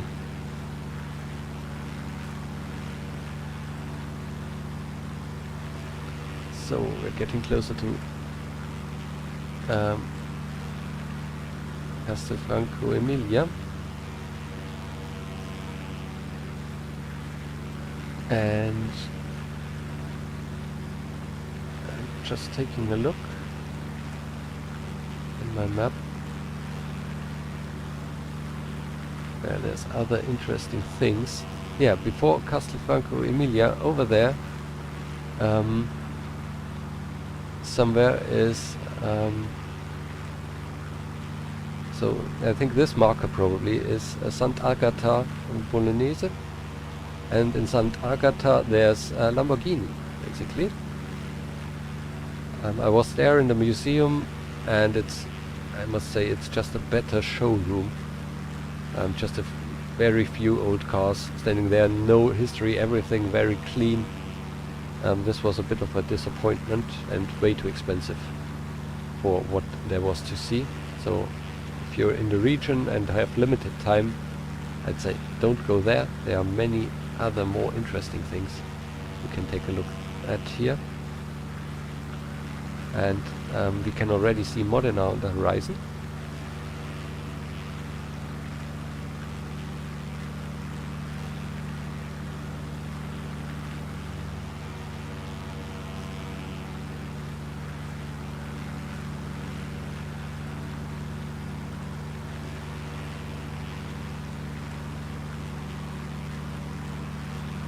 And I'm just trying to see another thing. Yeah, I think it was here. I got out of the bus here and walked down this road to get to this building down there, which is the Pagani factory. So if you're into modern supercars, definitely go there, get a guided tour through the factory, which is just, yeah, a very small shed, basically, a modern shed, a very clean shed, beautifully looking. They had 5 or 6 cars there at the moment, partly assembled, but the craftsmanship is just absolutely amazing. So, and also they had a nice museum telling the history about Orazio Pagani and everything. So that was an absolute blast to go there. And then, as we are entering Modena. Maranello is down there. There's of course Ferrari. Everybody must have been there when you're in the region, so definitely recommend it to go there and just to photograph the old factory entry and so on, and go into the museum. It's a must do. Also there's a nice bus going there from Modena, so I had my hotel here in Modena. But to be honest, my favorite museum here in Modena was Stanguellini. Stanguellini Museum is one of these buildings. I think it's this one or this one here. Nah, or that one. One of these. Stanguellini is a small sports car manufacturer. Or maybe just something more. Maserati is somewhere there, I think. Or in this, somewhere there maybe. So also Maserati is here in Modena. And here's one of these buildings is the real Ferrari museum. And here in Modena they made the Ferrari movie. And I can proudly say that they had to, I was standing right there when they blasted through with their cars to film, and they had to CGI me out of that movie because I was standing right next to the road by accident. But back to Stanguellini. Absolute blast. A very friendly guy from the family in Italian explained the history. I had a friend with me, automation guys might know him, Norman Vauxhall, basically translating for me in real time. And yeah, it was an absolute blast to see the old sports cars, and it was such a detailed museum. Absolutely nice. And also what's on the south of Modena is a private collection of cars. Just need to find my way right now. I hope we're still right. Over. Let me see. Yeah, we're still alright. Just south of Modena is also a private car museum. It's the Pagani, the Panini collection, which has cars of all different kinds of brands. Also, very famous, I think it's Maserati from the oval race they had at Modena. So like an American style oval race with sponsor decals and so on. Very famous car. This was there, and so many kind of different cars. A few Stanguellini as well. Definitely worth a visit. I think it was actually for free to just take a look around there. So really nice to go there. Of course, you have to make sure to leave a few euros there so that they can keep up the collection. So at least I did. But yeah, absolute blast here in Modena. So many car manufacturers on such a small area. Also, as I said, Maserati is in Modena. Absolute crazy town. It must have been like in the 50s, 60s, 70s. Everybody was just about cars. Never have seen such a density.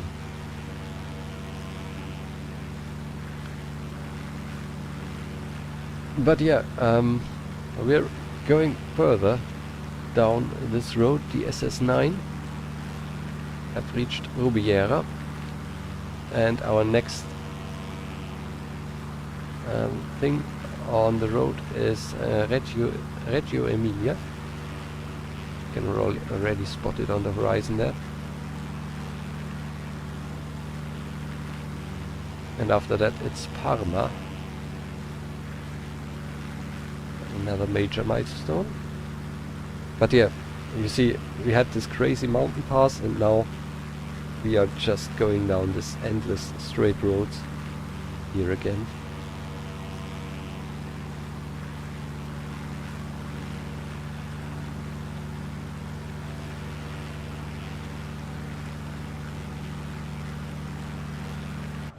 probably should give it a little bit more throttle to climb a little bit more.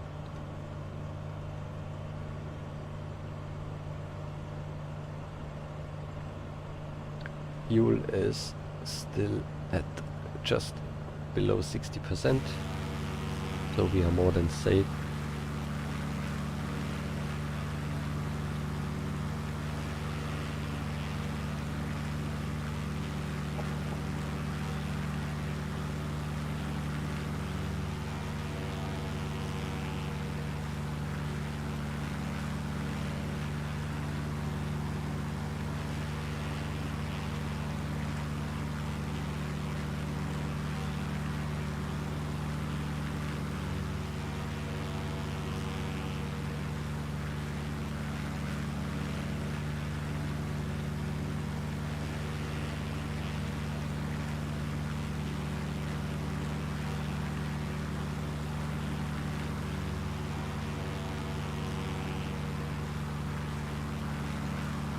And there's probably Reggio Emilia ahead of us. So back in the day we could have just gone straight. Nowadays we need to go right, go around.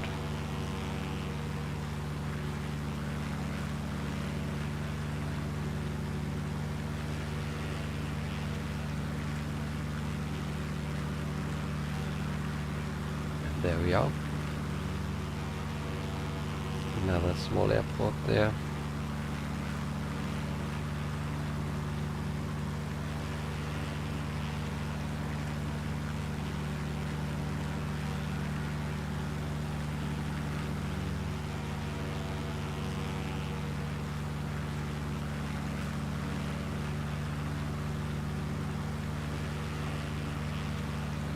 And we're going right through the city center again. It's crazy how straight this road already was back in the day. But yeah, it's easy when everything is flat as a pancake. Very good also for agriculture in the area. Building trains for all of the industry. So yeah, very densely populated area. And again, the cathedral is missing. It's just a flat texture.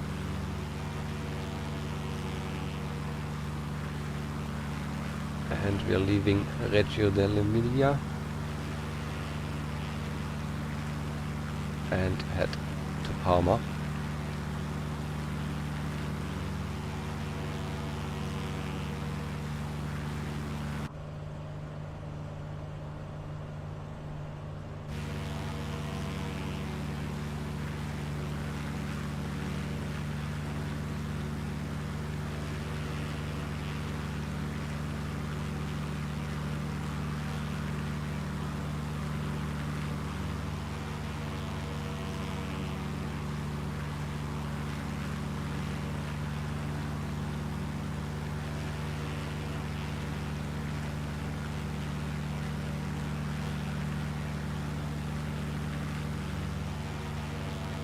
I think I can already spot it on the horizon.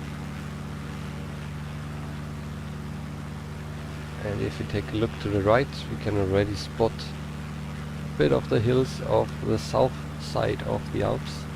And Brescia is somewhere over there. We still need to take a little detour. So we go from Parma straight on to Piacenza and then turn around. Have to fly another bit of a detour all the way to Mantova, but from there we go straight to Brescia again.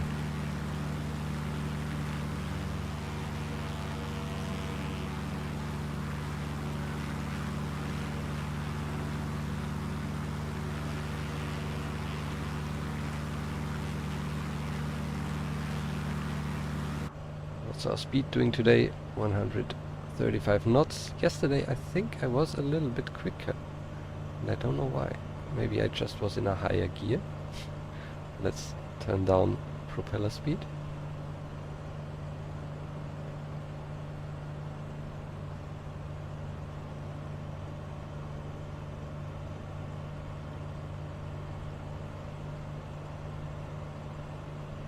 maybe so you end up in different conditions if you trim up and down your plane, and you really cannot see how much you actually have done it. Maybe I ended up at slightly different settings of trim and throttle today. Yeah, it could also be wind, of course.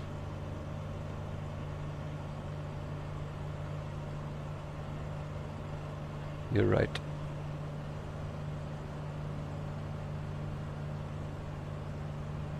But yeah, the cars back in the time, they did, on these kinds of straights, they did 280 kilometers an hour. And that's what actually brought a lot of trouble. If you have watched the Ferrari movie, you know that in the end, the Portago had this huge crash, killing himself and 9 other people due to a tire failure. He had already had a damaged tire somewhere in Bologna or something, and they decided to continue, and then the tire burst, and the Engelbert tires he was using, they only were certified for 220 kilometers an hour, and they used them still on the car, which did 280. So at some point they just ended their lifetime, and he crashed into a tree, ending his life and 9 others, and the Mille Miglia basically. And if I'm lucky, I could show you today exactly the spot where it happened. And the bad thing is really how close to Brescia that was. If you think about it, it just would have had to continue maybe 10 more minutes, and then the race would have been over.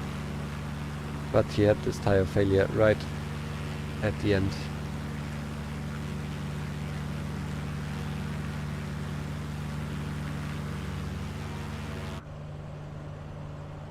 So I'm now going even slower. So maybe I turn it up a bit again. Maybe that makes me faster. I'm still learning how to fly.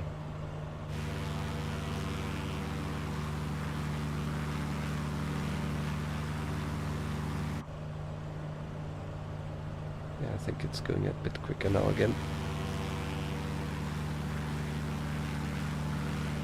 So we have reached Parma. Again, I think one of the more detailed cities. So with photogrammetry and not just AI buildings. Yeah, the buildings really look like they are different from one another. And very realistic.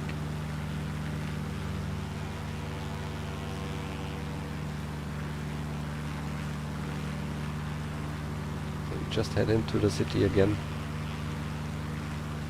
towards the dome.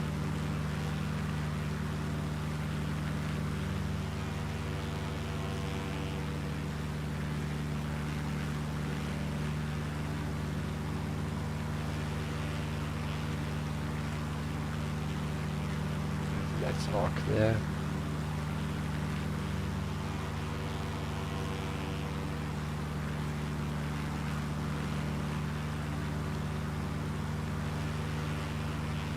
And there's the city center, the old town. Very nice cathedral and church and so on. And the main plaza, market. Very nice. So next stop is Piacenza, and then let's turn around.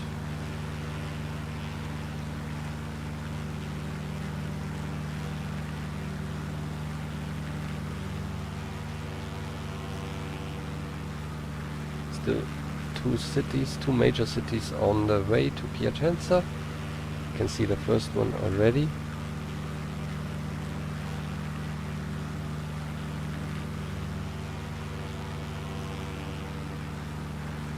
It's the airport of Parma. Just a very small one.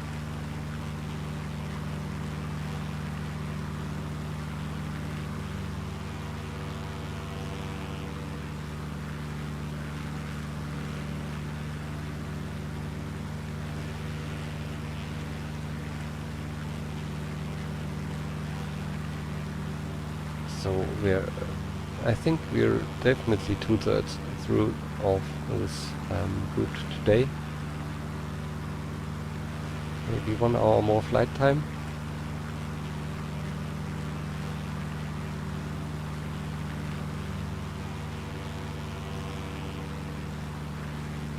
And we are now crossing the river Taro, I guess. At least the city is Ponte Taro, which means just bridge over the Taro.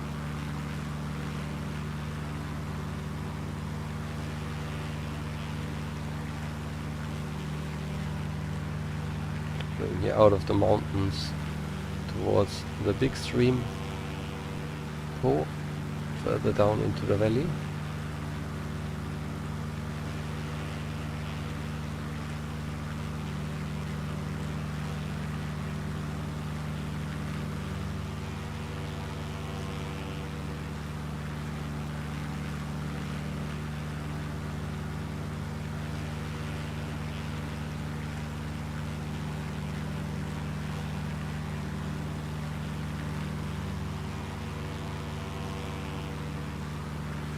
And again, it's crazy how straight this road is.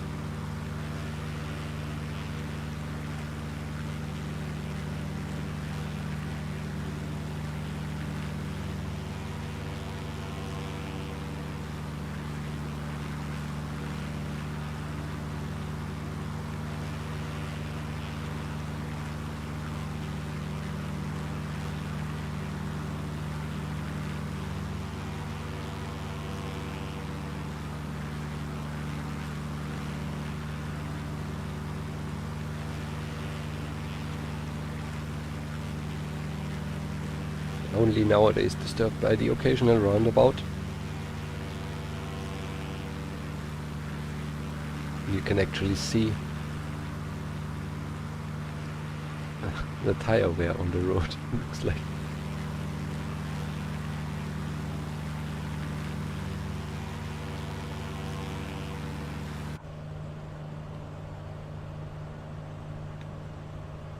Everything is alright in here.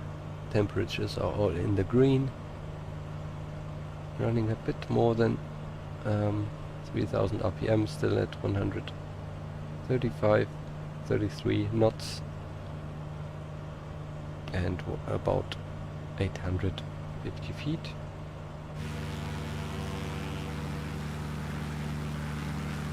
And we're approaching Firenze. There's a corner coming up. Slow down. Probably another bridge coming up.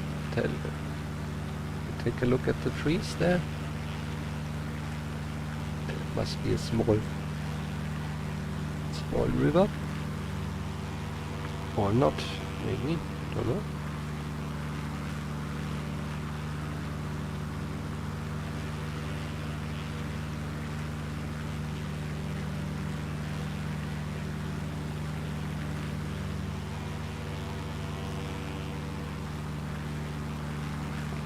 The number of roundabouts is insane.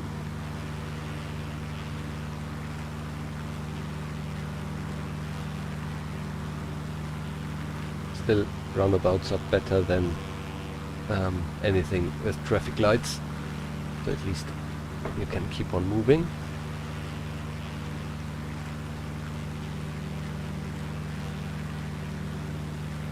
And there we are in Firenze. In the city center here, we have the train station to the right.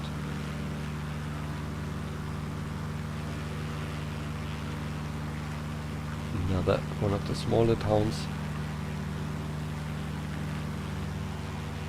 And we continue on to the northwest. Next one is Fiorenzuola d'Arda. The next bigger one, there's one smaller one in between.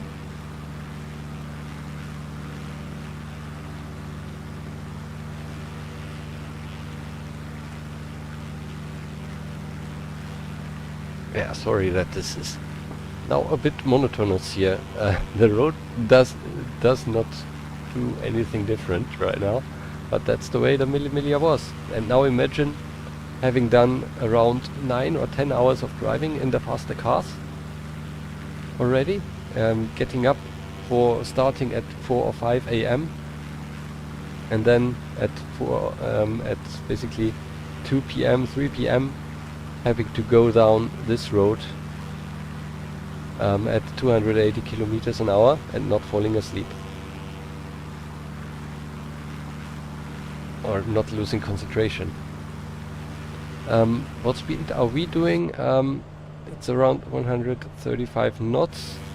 Multiply that with 1.8.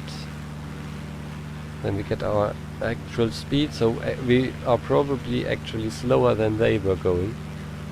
Of course, in the cornering parts and through the mountains we were much faster. So overall I'm much faster.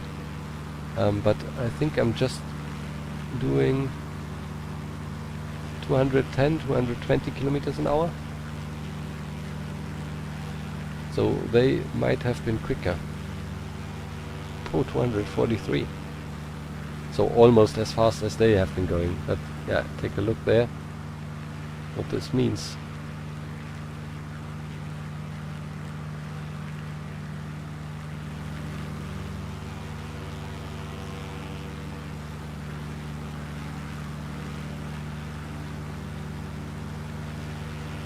So yeah, I could increase the simulation speed here to go faster, but I think going at normal speed really shows you the distance and how quick these things actually have been.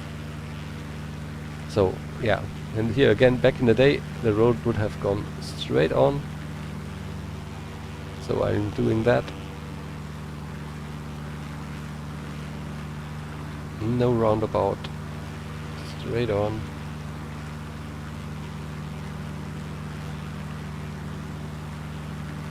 Now we are in Fiorenzuola d'Arda.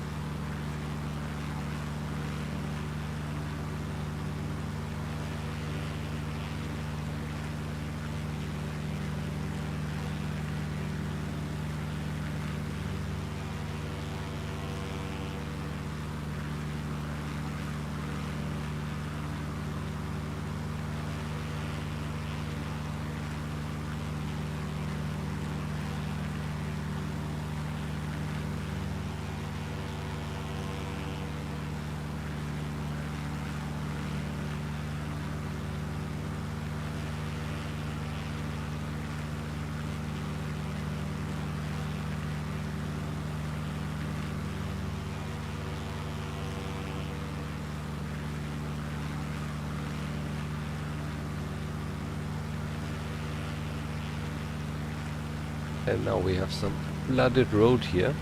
What's going on there?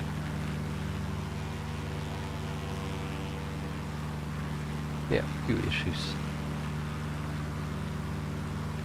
Sometimes there are a few issues in Microsoft Flight Sim.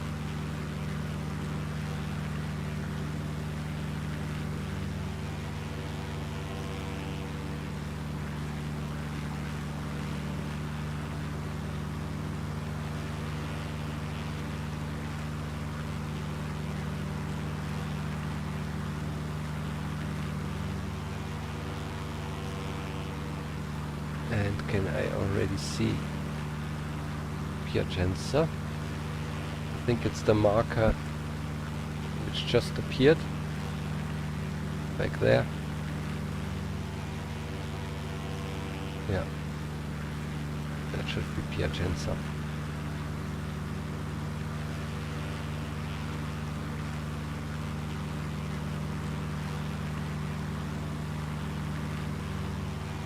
So a few very welcome corners here to wake us up. And then it continues very straight again.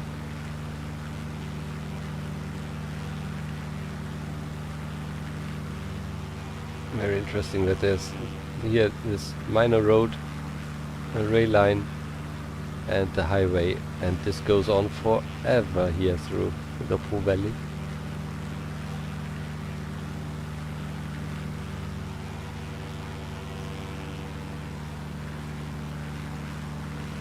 Yeah, there's definitely Piacenza up there.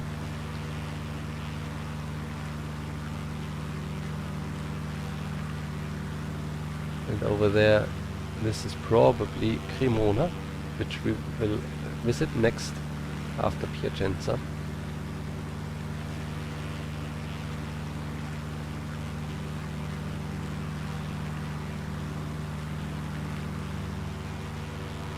Welcome back.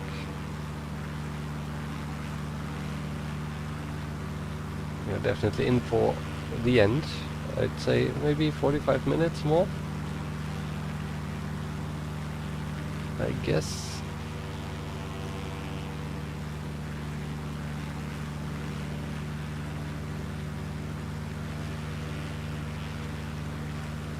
We have missed a lot of going straight here through the Emilia Romagna.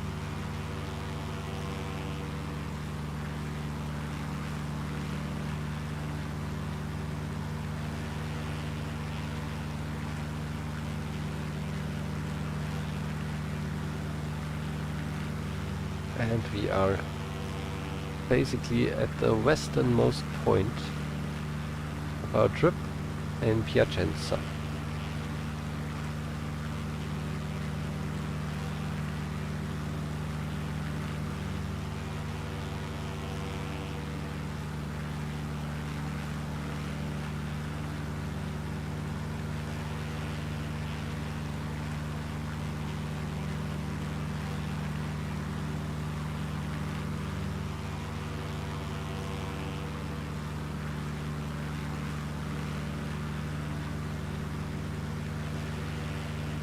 So, yeah, let's go to the city center, and then there are different ways we could go back to Cremona. One leads here through the center of this industrial park, basically right there.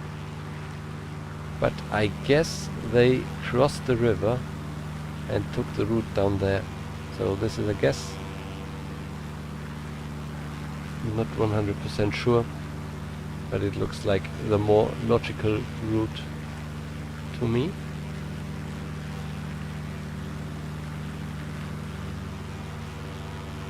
And I can already see the bridge over there. And yeah, this is now one of the AI generated cities and buildings. You see that they look all quite similar. And we are turning right now. Hi Nick, welcome back. We are now in Piacenza at the westernmost point, and ahead of us are just Cremona, Mantova, and then we're back in Brescia.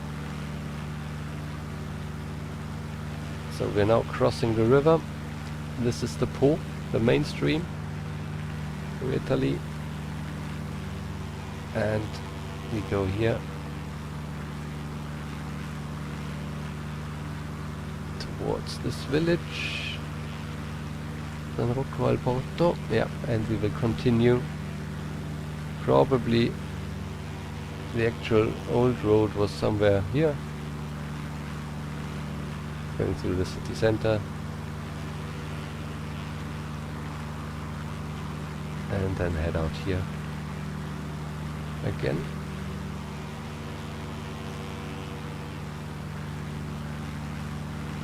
Yeah, Nick, you missed, most importantly, you missed the very fun part through the mountains.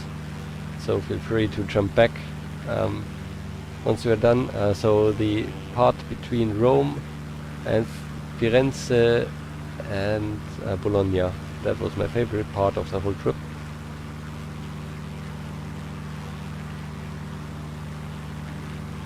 And now we're in Guardamiglio. Right? Yes. So the old route certainly goes here through the city center, down the highway over the river, and then it's definitely no longer original here. But we have to go this way, and the old route basically, I guess, went straight on here along this river. And we will take a right turn there.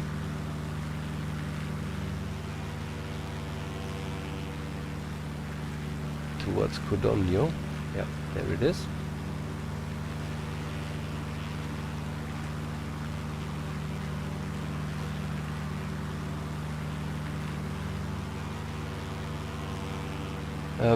Did I take any wrong turns? I think I took several, but I immediately noticed it, so definitely we took mostly the right route this time. Oh, what I imagined to be the right route, what I planned before. So I'm quite happy how it went so far, but we are not there yet. We have to go down there, somewhere through the city center of Codogno, yeah, and then probably out here towards Maleo. Yeah, that's exactly what I wanted to do.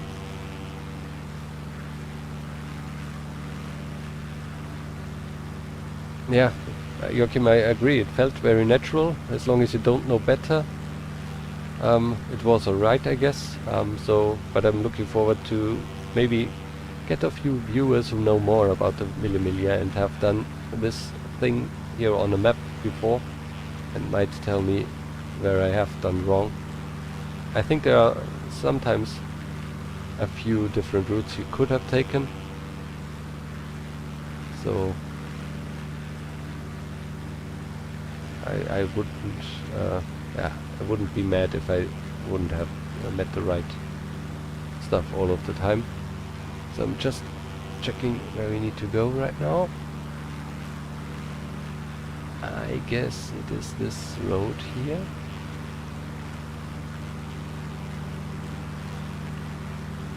And then, yeah, take this main road here.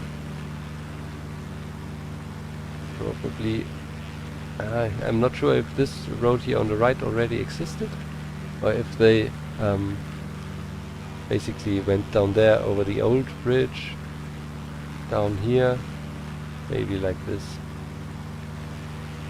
and then met up with this road at some point. But this is now definitely the main road towards Cremona.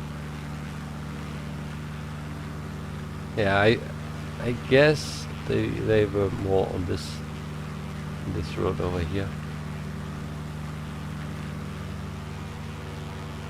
But then to find towards Cremona, which is I think down there, now it would be the time to move over here. So I guess it wouldn't really matter. The characteristic is the same. We are in this empty flat area again, and cars are just blasting through there.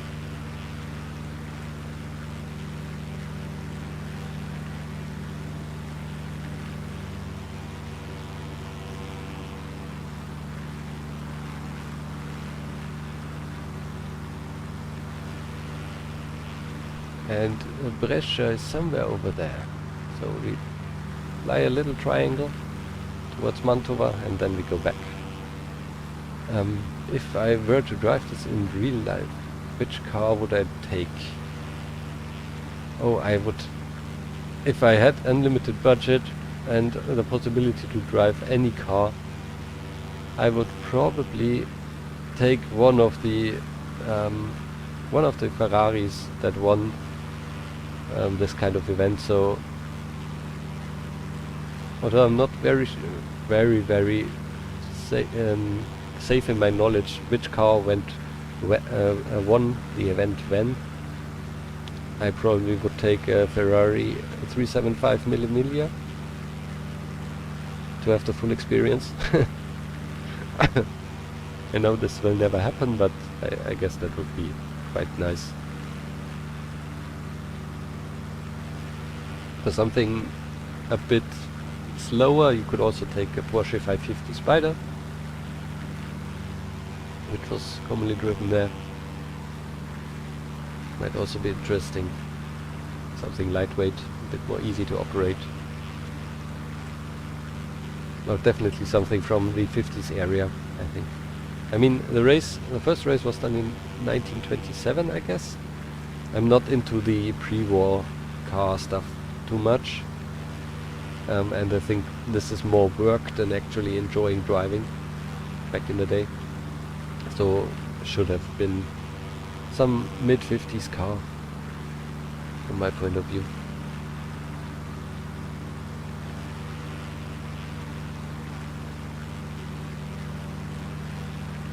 So that's now Cremona up ahead.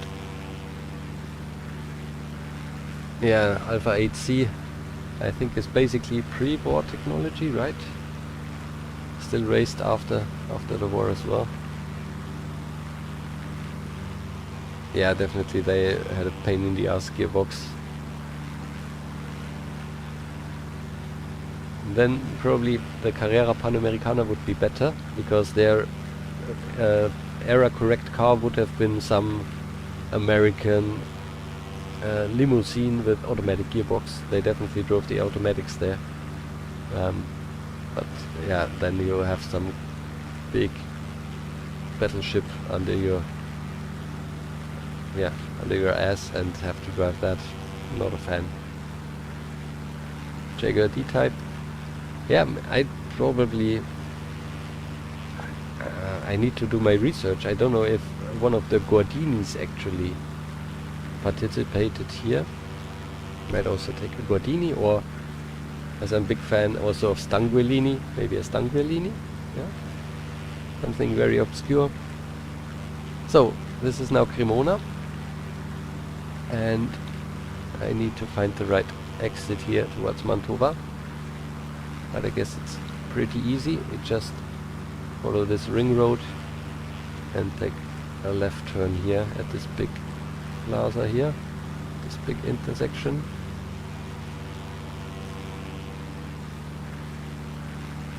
And then we should be fine.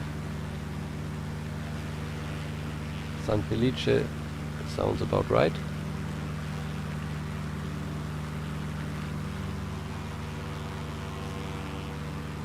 And we can follow these endless straight roads again.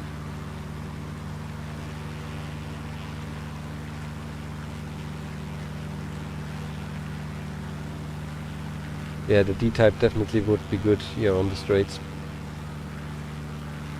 Did they ever take it? I don't think they participated with the D-Type here, right? Even in the later years.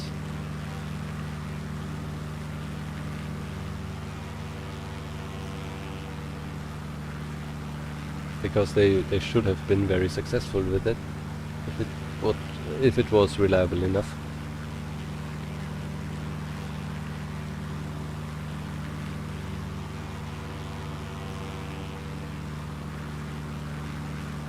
Okay, thanks for the confirmation, Nick. Yeah, there was not a lot of foreign participation in the Mille Miglia often, so it was just, in the very beginnings, it was just the Italians and the occasional German or French entry, so Bugatti and Mercedes-Benz pre-war. And then after the war, it was basically also Mercedes, of course, Porsche. Lots of privateers obviously entering whatever they liked. But there was not too much different stuff going on. Yeah, I'm not talking about drivers, but with regards to the car brands that were entered, it was mostly an Italian show. Maserati versus Lancia versus Alfa versus Ferrari. And of course the Mercedes 300 SLR, as you say, yeah. Pre-war it was the Mercedes SSK, SSKL, Porsche 550 of course, BMW or ISO Isetta. There are lots of Fiats, of course, in the hands of the privateers.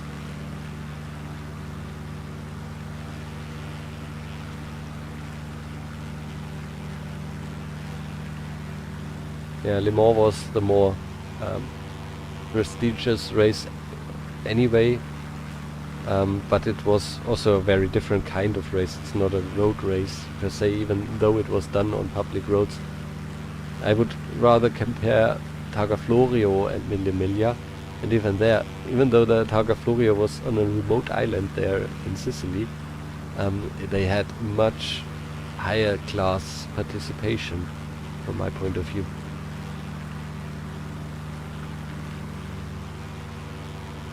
Of course, also the Targa Florio went on for longer until the 70s, so or at least the end of 60s. So there was more media, it was easier to travel anyway.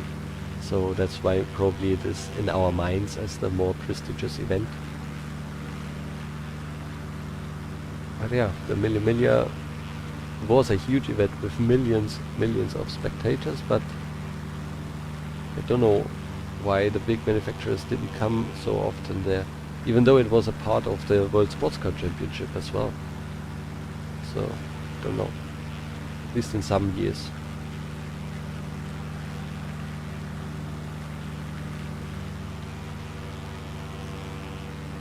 So, we're hitting Siena Cremonese, and I think here we have to take the right turn. Yeah. We don't want to cross that river there. Let's turn right here.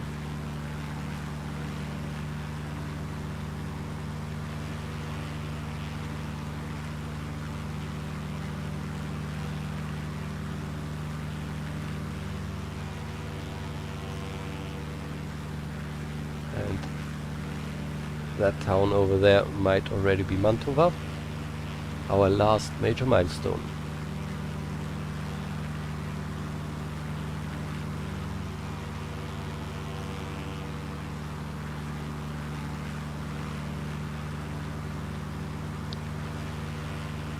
I wonder how they managed to build such straight roads in Italy. In Germany they are all over the place. Different style of road building. Nobody wanted to split their fields into two parts, so the roads had to go around them. It's crazy how they managed to do that. Also, it's not that easy to do such a straight road from my point of view. The Romans, yeah, maybe it was already the Romans, yeah.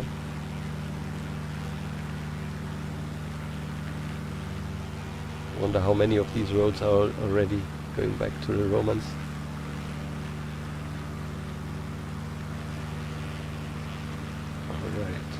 Alright, that's Piadina.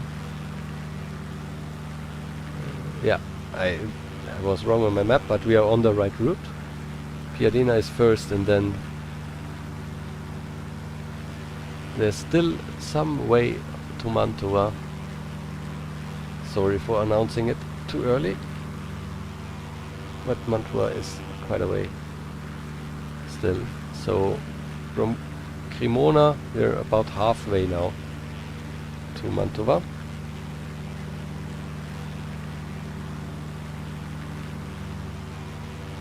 Yeah, German roads are not straight and not very efficient, but they actually, I think there are some rules in Germany that a road cannot be straight for too long, so that the drivers are staying awake and not falling asleep.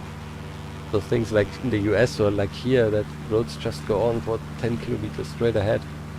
This is something you rarely find. One part of road where you find that is south of Frankfurt in Germany, on the highway, A5, I think it is. This is where they did also in the 1930s, the record attempts with the auto union cars and so on, where Rosemeyer died. This is one of the few stretches in Germany where you have 5 kilometers of straight road. And also the Avus, of course, which was meant to be a test track, basically. So Avus means Automobile Verkehrs- und Übungsstraße, basically automotive traffic and test track. So yeah, In Germany, all roads are corners, basically. So Avus was a purpose-built track for high-speed stuff, so I don't count that.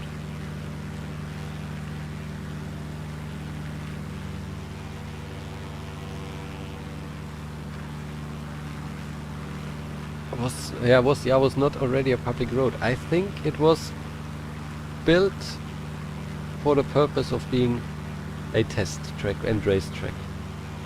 And then also it was public when it was not closed for an event. And still exists in some parts, but I don't think it was public before it was turned into a racetrack. So there's Bozzolo. We go through there? I don't think so. We turn left here. Again, here's the question, was this bypass here already, or do we go through the town and come back? I don't know.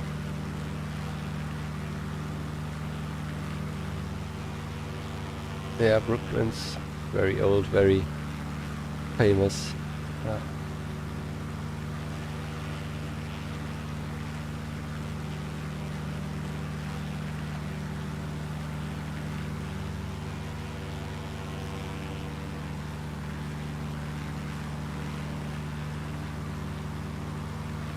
So this last section again is really very high speed.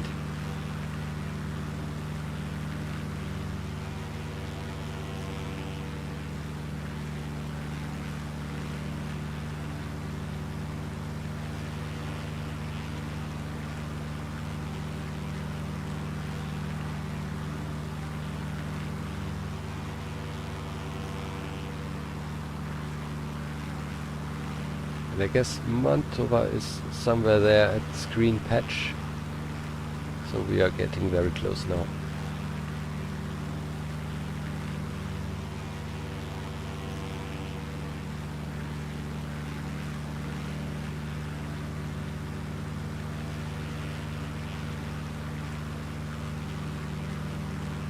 And from Mantova it's not far until Brescia.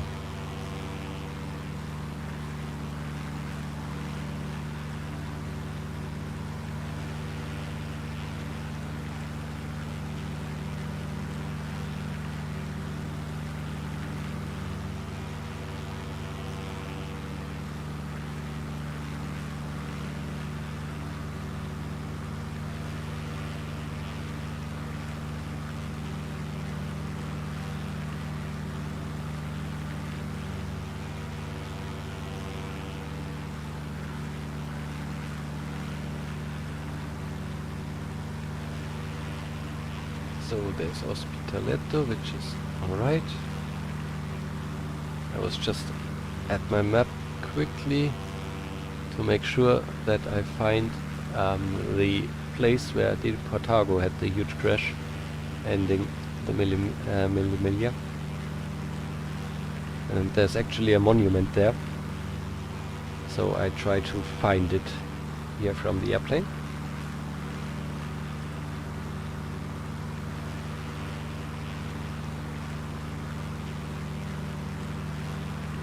So that's Castelluccio, and yeah, over there at this lake there's Mantova.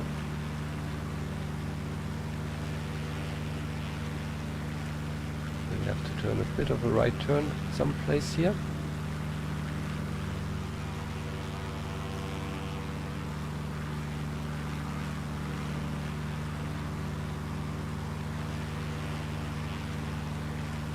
So where's our right turn here?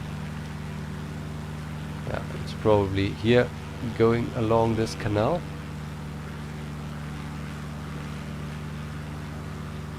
Yeah, that's the road along the canal. And then we're almost there. Yeah, I need to visit that. I still need to make a proper road trip through England. to visit all of the car museums there as well, and Brooklands definitely is on the list. I'm not going there because of the Concorde, because we have one in Germany as well, in the Technik Museum in Sinsheim, which is also, when you're in Germany, go there, it's absolutely amazing. So Sinsheim and Speyer are two big museums with all kinds of planes, cars, trains, everything. Even now Buran space shuttle basically is there.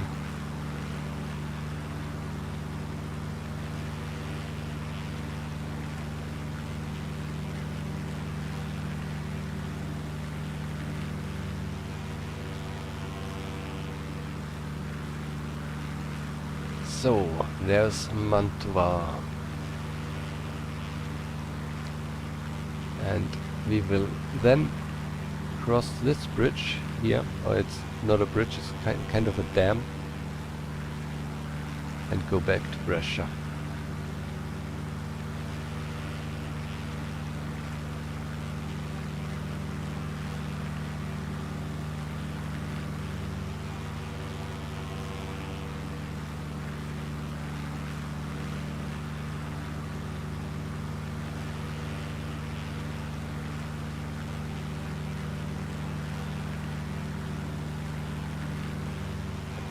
Yeah, Nick, the museum you have been to is the Deutsche Museum, so the German museum with all kinds of technology.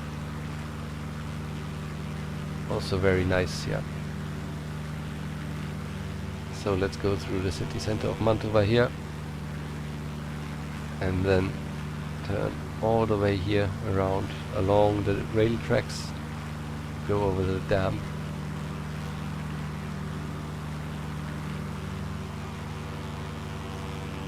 And ahead back you see the end of the mountain range, and this is exactly where our target is today. So we take a left turn here at this intersection and follow this road.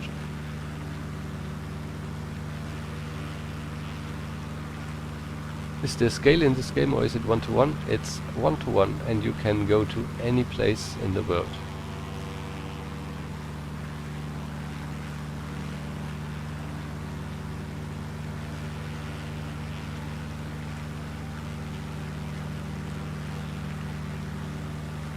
So, yeah, we go up here, I hope. Let me check what this is. This is Suave. I don't think we need to go there. Or do we? No. That's correct. We go this way.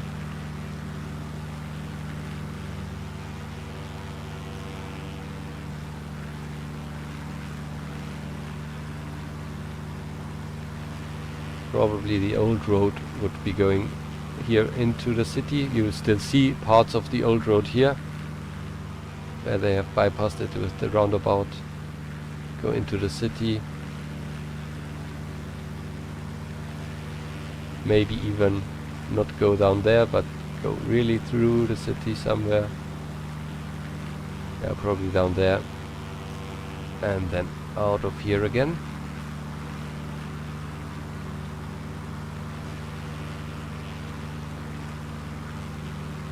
Hi Fungi. Yeah, part 2, but we are almost at the end. We are already heading to Brescia.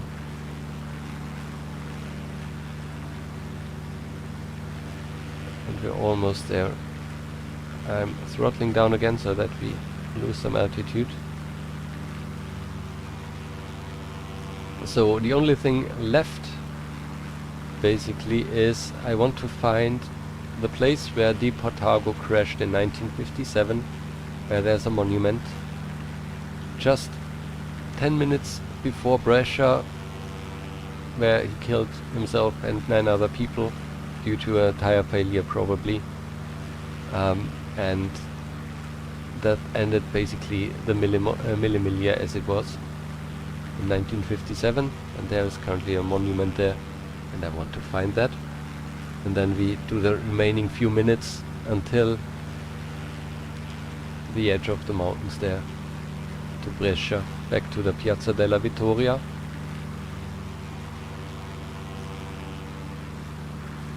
So this is now Goito, and then we are very close already.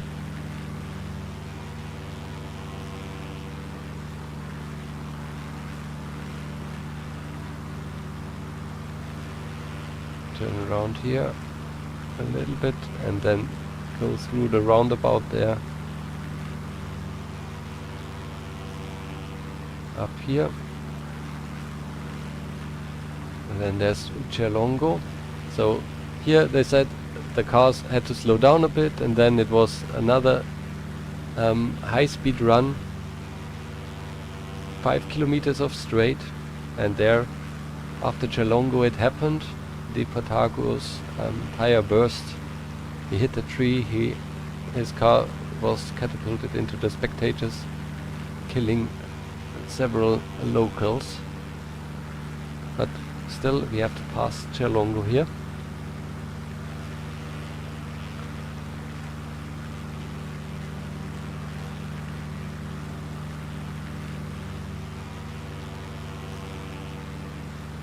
So I'm going down a little bit just to see better. You see that the trees are along the road, and one of those trees was where they hit it.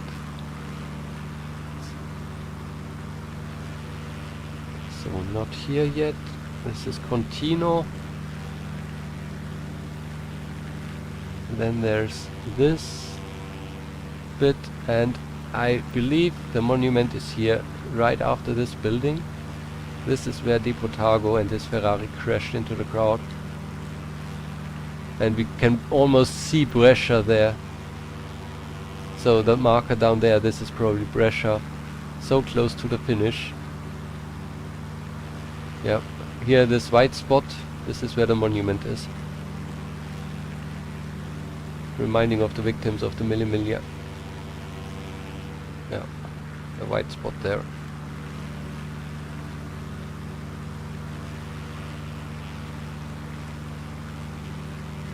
They are definitely doing a revival of the Mille Miglia. There's an oldtimer rally, basically, every year for the people who have money and an old car. So the car they have, it must actually have run in the Mille Miglia, at least a model of the car. And then they are allowed to participate there, and it's all about traveling around, eating, drinking, and spending a lot of money. I'd probably do the Mille Miglia on my own at some point, in a proper car, like a Fiat 500 or something like that.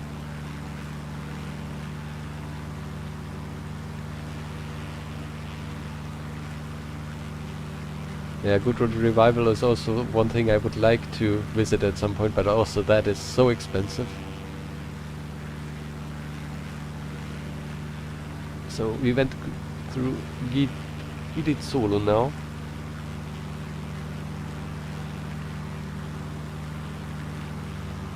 Following this route, and you can maybe see, I don't know how good the resolution is for you, that there are some lights blinking there. This is one of the two airports of Brescia. We started not on this one, but on the one next to it. And Brescia is here at the foothills. Or here. So we're getting very close. Next city on the list is Montichiari.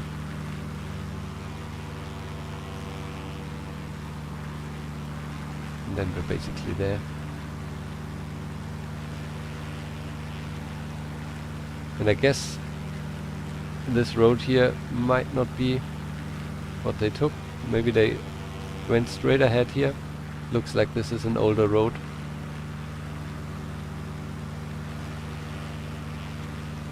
To Castiglione delle Stiviere, yeah, that's right, and then Montichiari.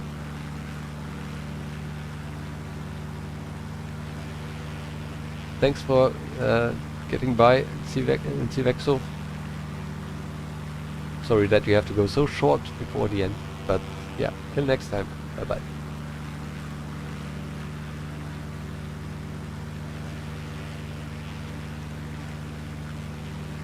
So there we are.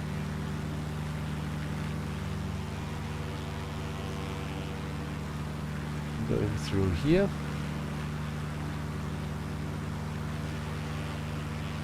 Probably the old town is more like over here.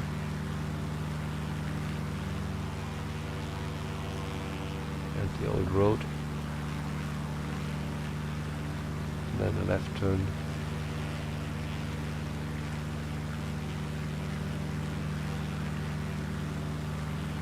And over there.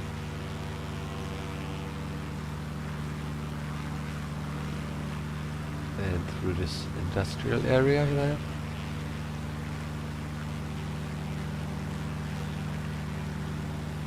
And then the next marker is Montichiari.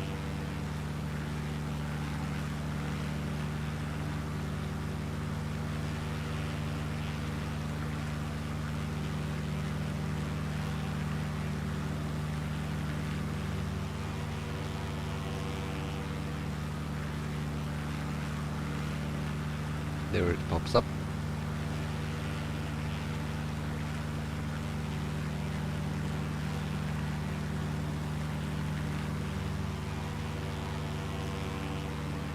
Yeah, the marker of Brescia is not yet there, but it's over there.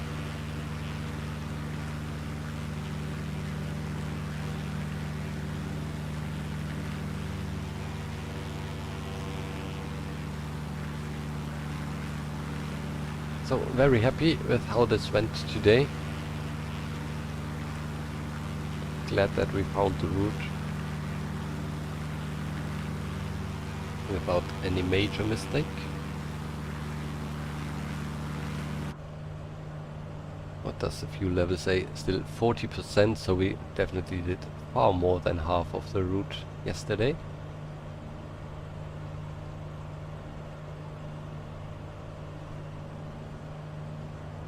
Doing 130 knots still, and I still have to slow down then for the landing, but first we will do an extra round through Brescia,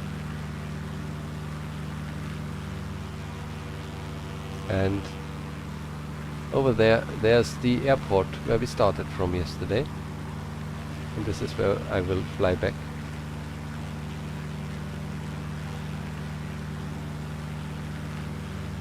And this is where we will land today.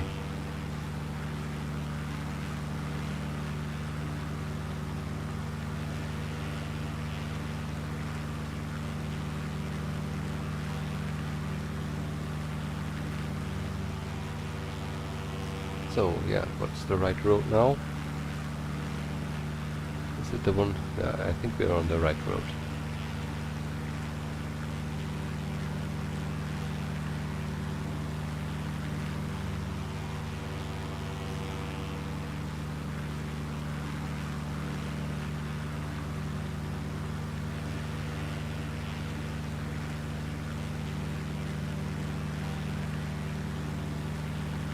Oh, the scale of this race is absolutely insane. And I read a few articles today about the initial Mille Miglias, and in the 1920s they already had 25,000 policemen around the track, taking care of the spectators and trying to get everybody off the road. 25,000 in 1,600 kilometers. That, yeah, just insane.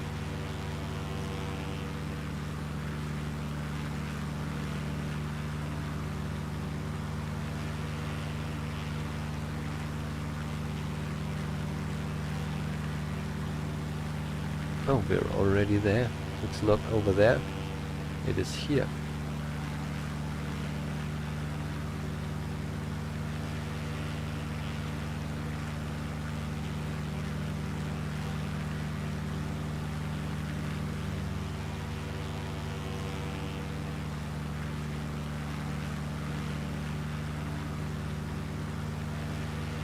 Or should I have taken... No, I'm wrong. It is over there. Again, shortly before the finish, making a mistake. And Nick, no loops. I have tried it today. I am incapable of doing that. I tried a few barrel rolls, and 90% of the time the plane will just crash. So I don't do it. Or to land. Yep, this is the right one. Coming from here. Very straight on.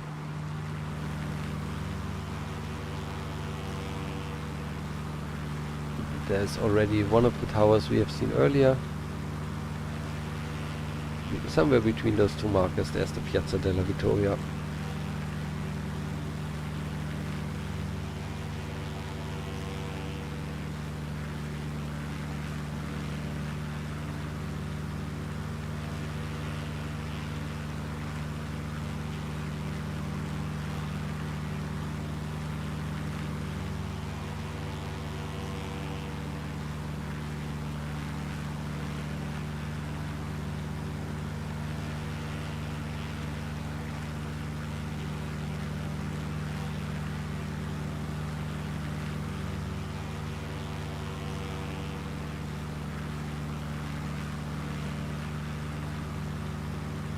Now imagine being the first one to arrive, knowing that you have won this.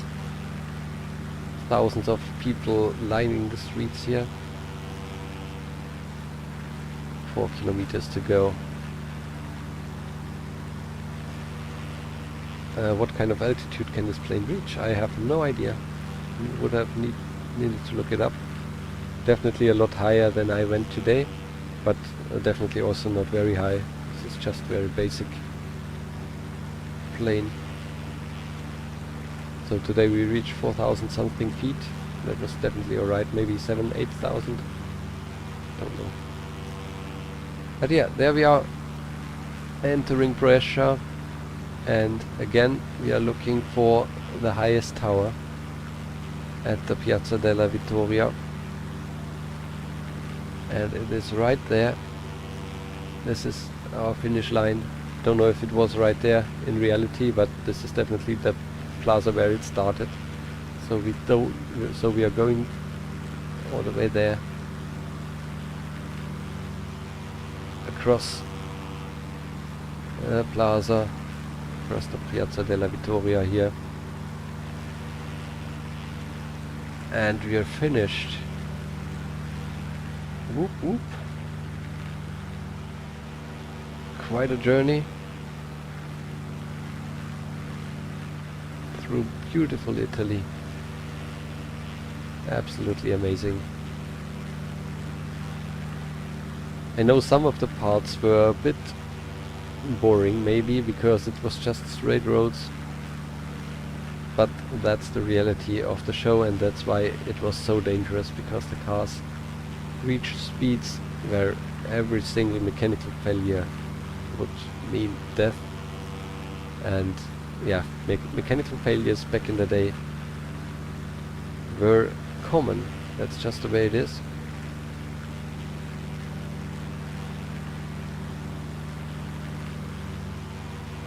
So yeah, it's normal that events like this don't exist anymore, I guess. And I can see our landing strip there. Let's head over there. Also, let's try to get ready. 2 steps of flaps should be alright. And I'm heading into the cockpit now to see what our speed is doing. Already it helped to reduce the speed a bit.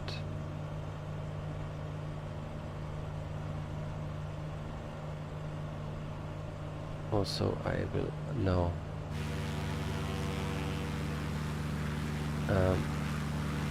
pull up our landing gear.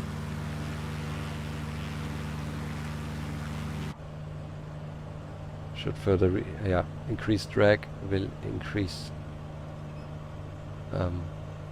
will decrease the speed, and it's absolutely going down now. So trimming it up a bit, trying to reach stable conditions again. And most importantly, keep this indicator here in the green. Green means the plane is able to fly, yellow means we are just before going down.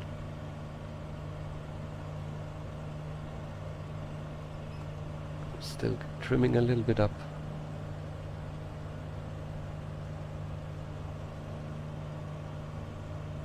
Maybe one more, two more. Yeah, now we are somewhat in a stable condition. Really good. And let's aim for the runway. Going constantly 100 knots. Excellent. I'm using a basic Xbox controller here, Danko, so it's really basic. Don't have any special equipment.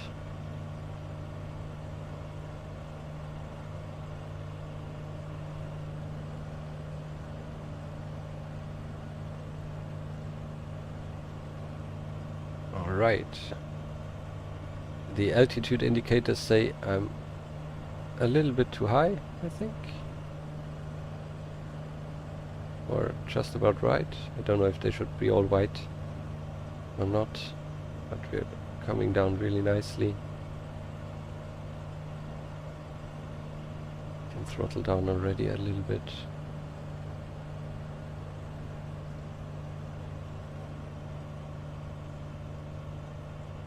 Yeah, we're just right. Very smooth. And I just am gliding now. A little bit too high. But it's alright, this thing goes on forever. Try to not bounce too much this time. And fall out of the sky. Oop. Still a little bit sketchy. But we are there. Success. And the parking area is over there. There's no taxi here. Can we go left? Go right? I don't know.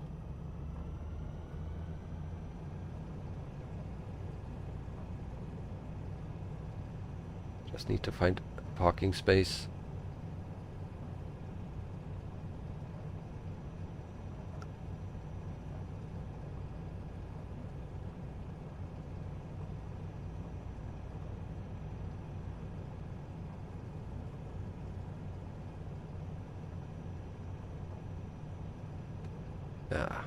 It goes on forever. I should have landed further down the road.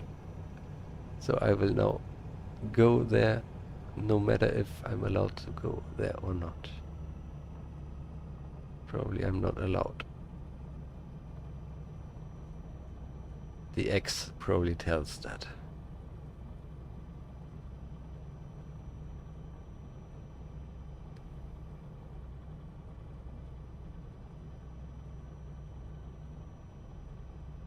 Alright, there we are. Let's park. There are actually people standing there. Are they waiting for me?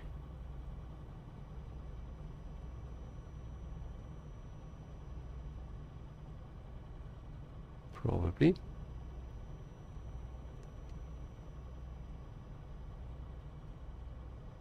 He's not waving.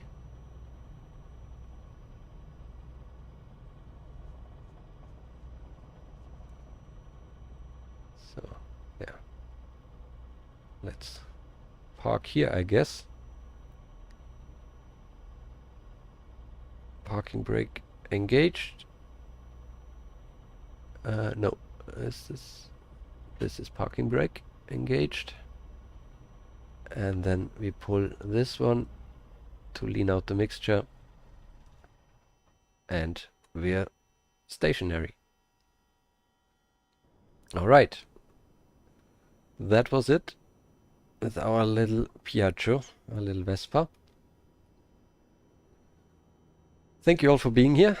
This was a lot of fun for me, mostly the planning as well, to find the right route and trying to find it. I'm looking forward to hear if anybody has a better idea about the route and helps to really reconstruct it. Hope you enjoyed as well, and I'm already looking forward to producing more automation stuff. I know you're all waiting for that probably. But thanks anyway for joining this, a little bit different video. Thanks for the nice company along this epic journey, and I hope to see you all again soon. Have a nice rest of your evening, and bye bye.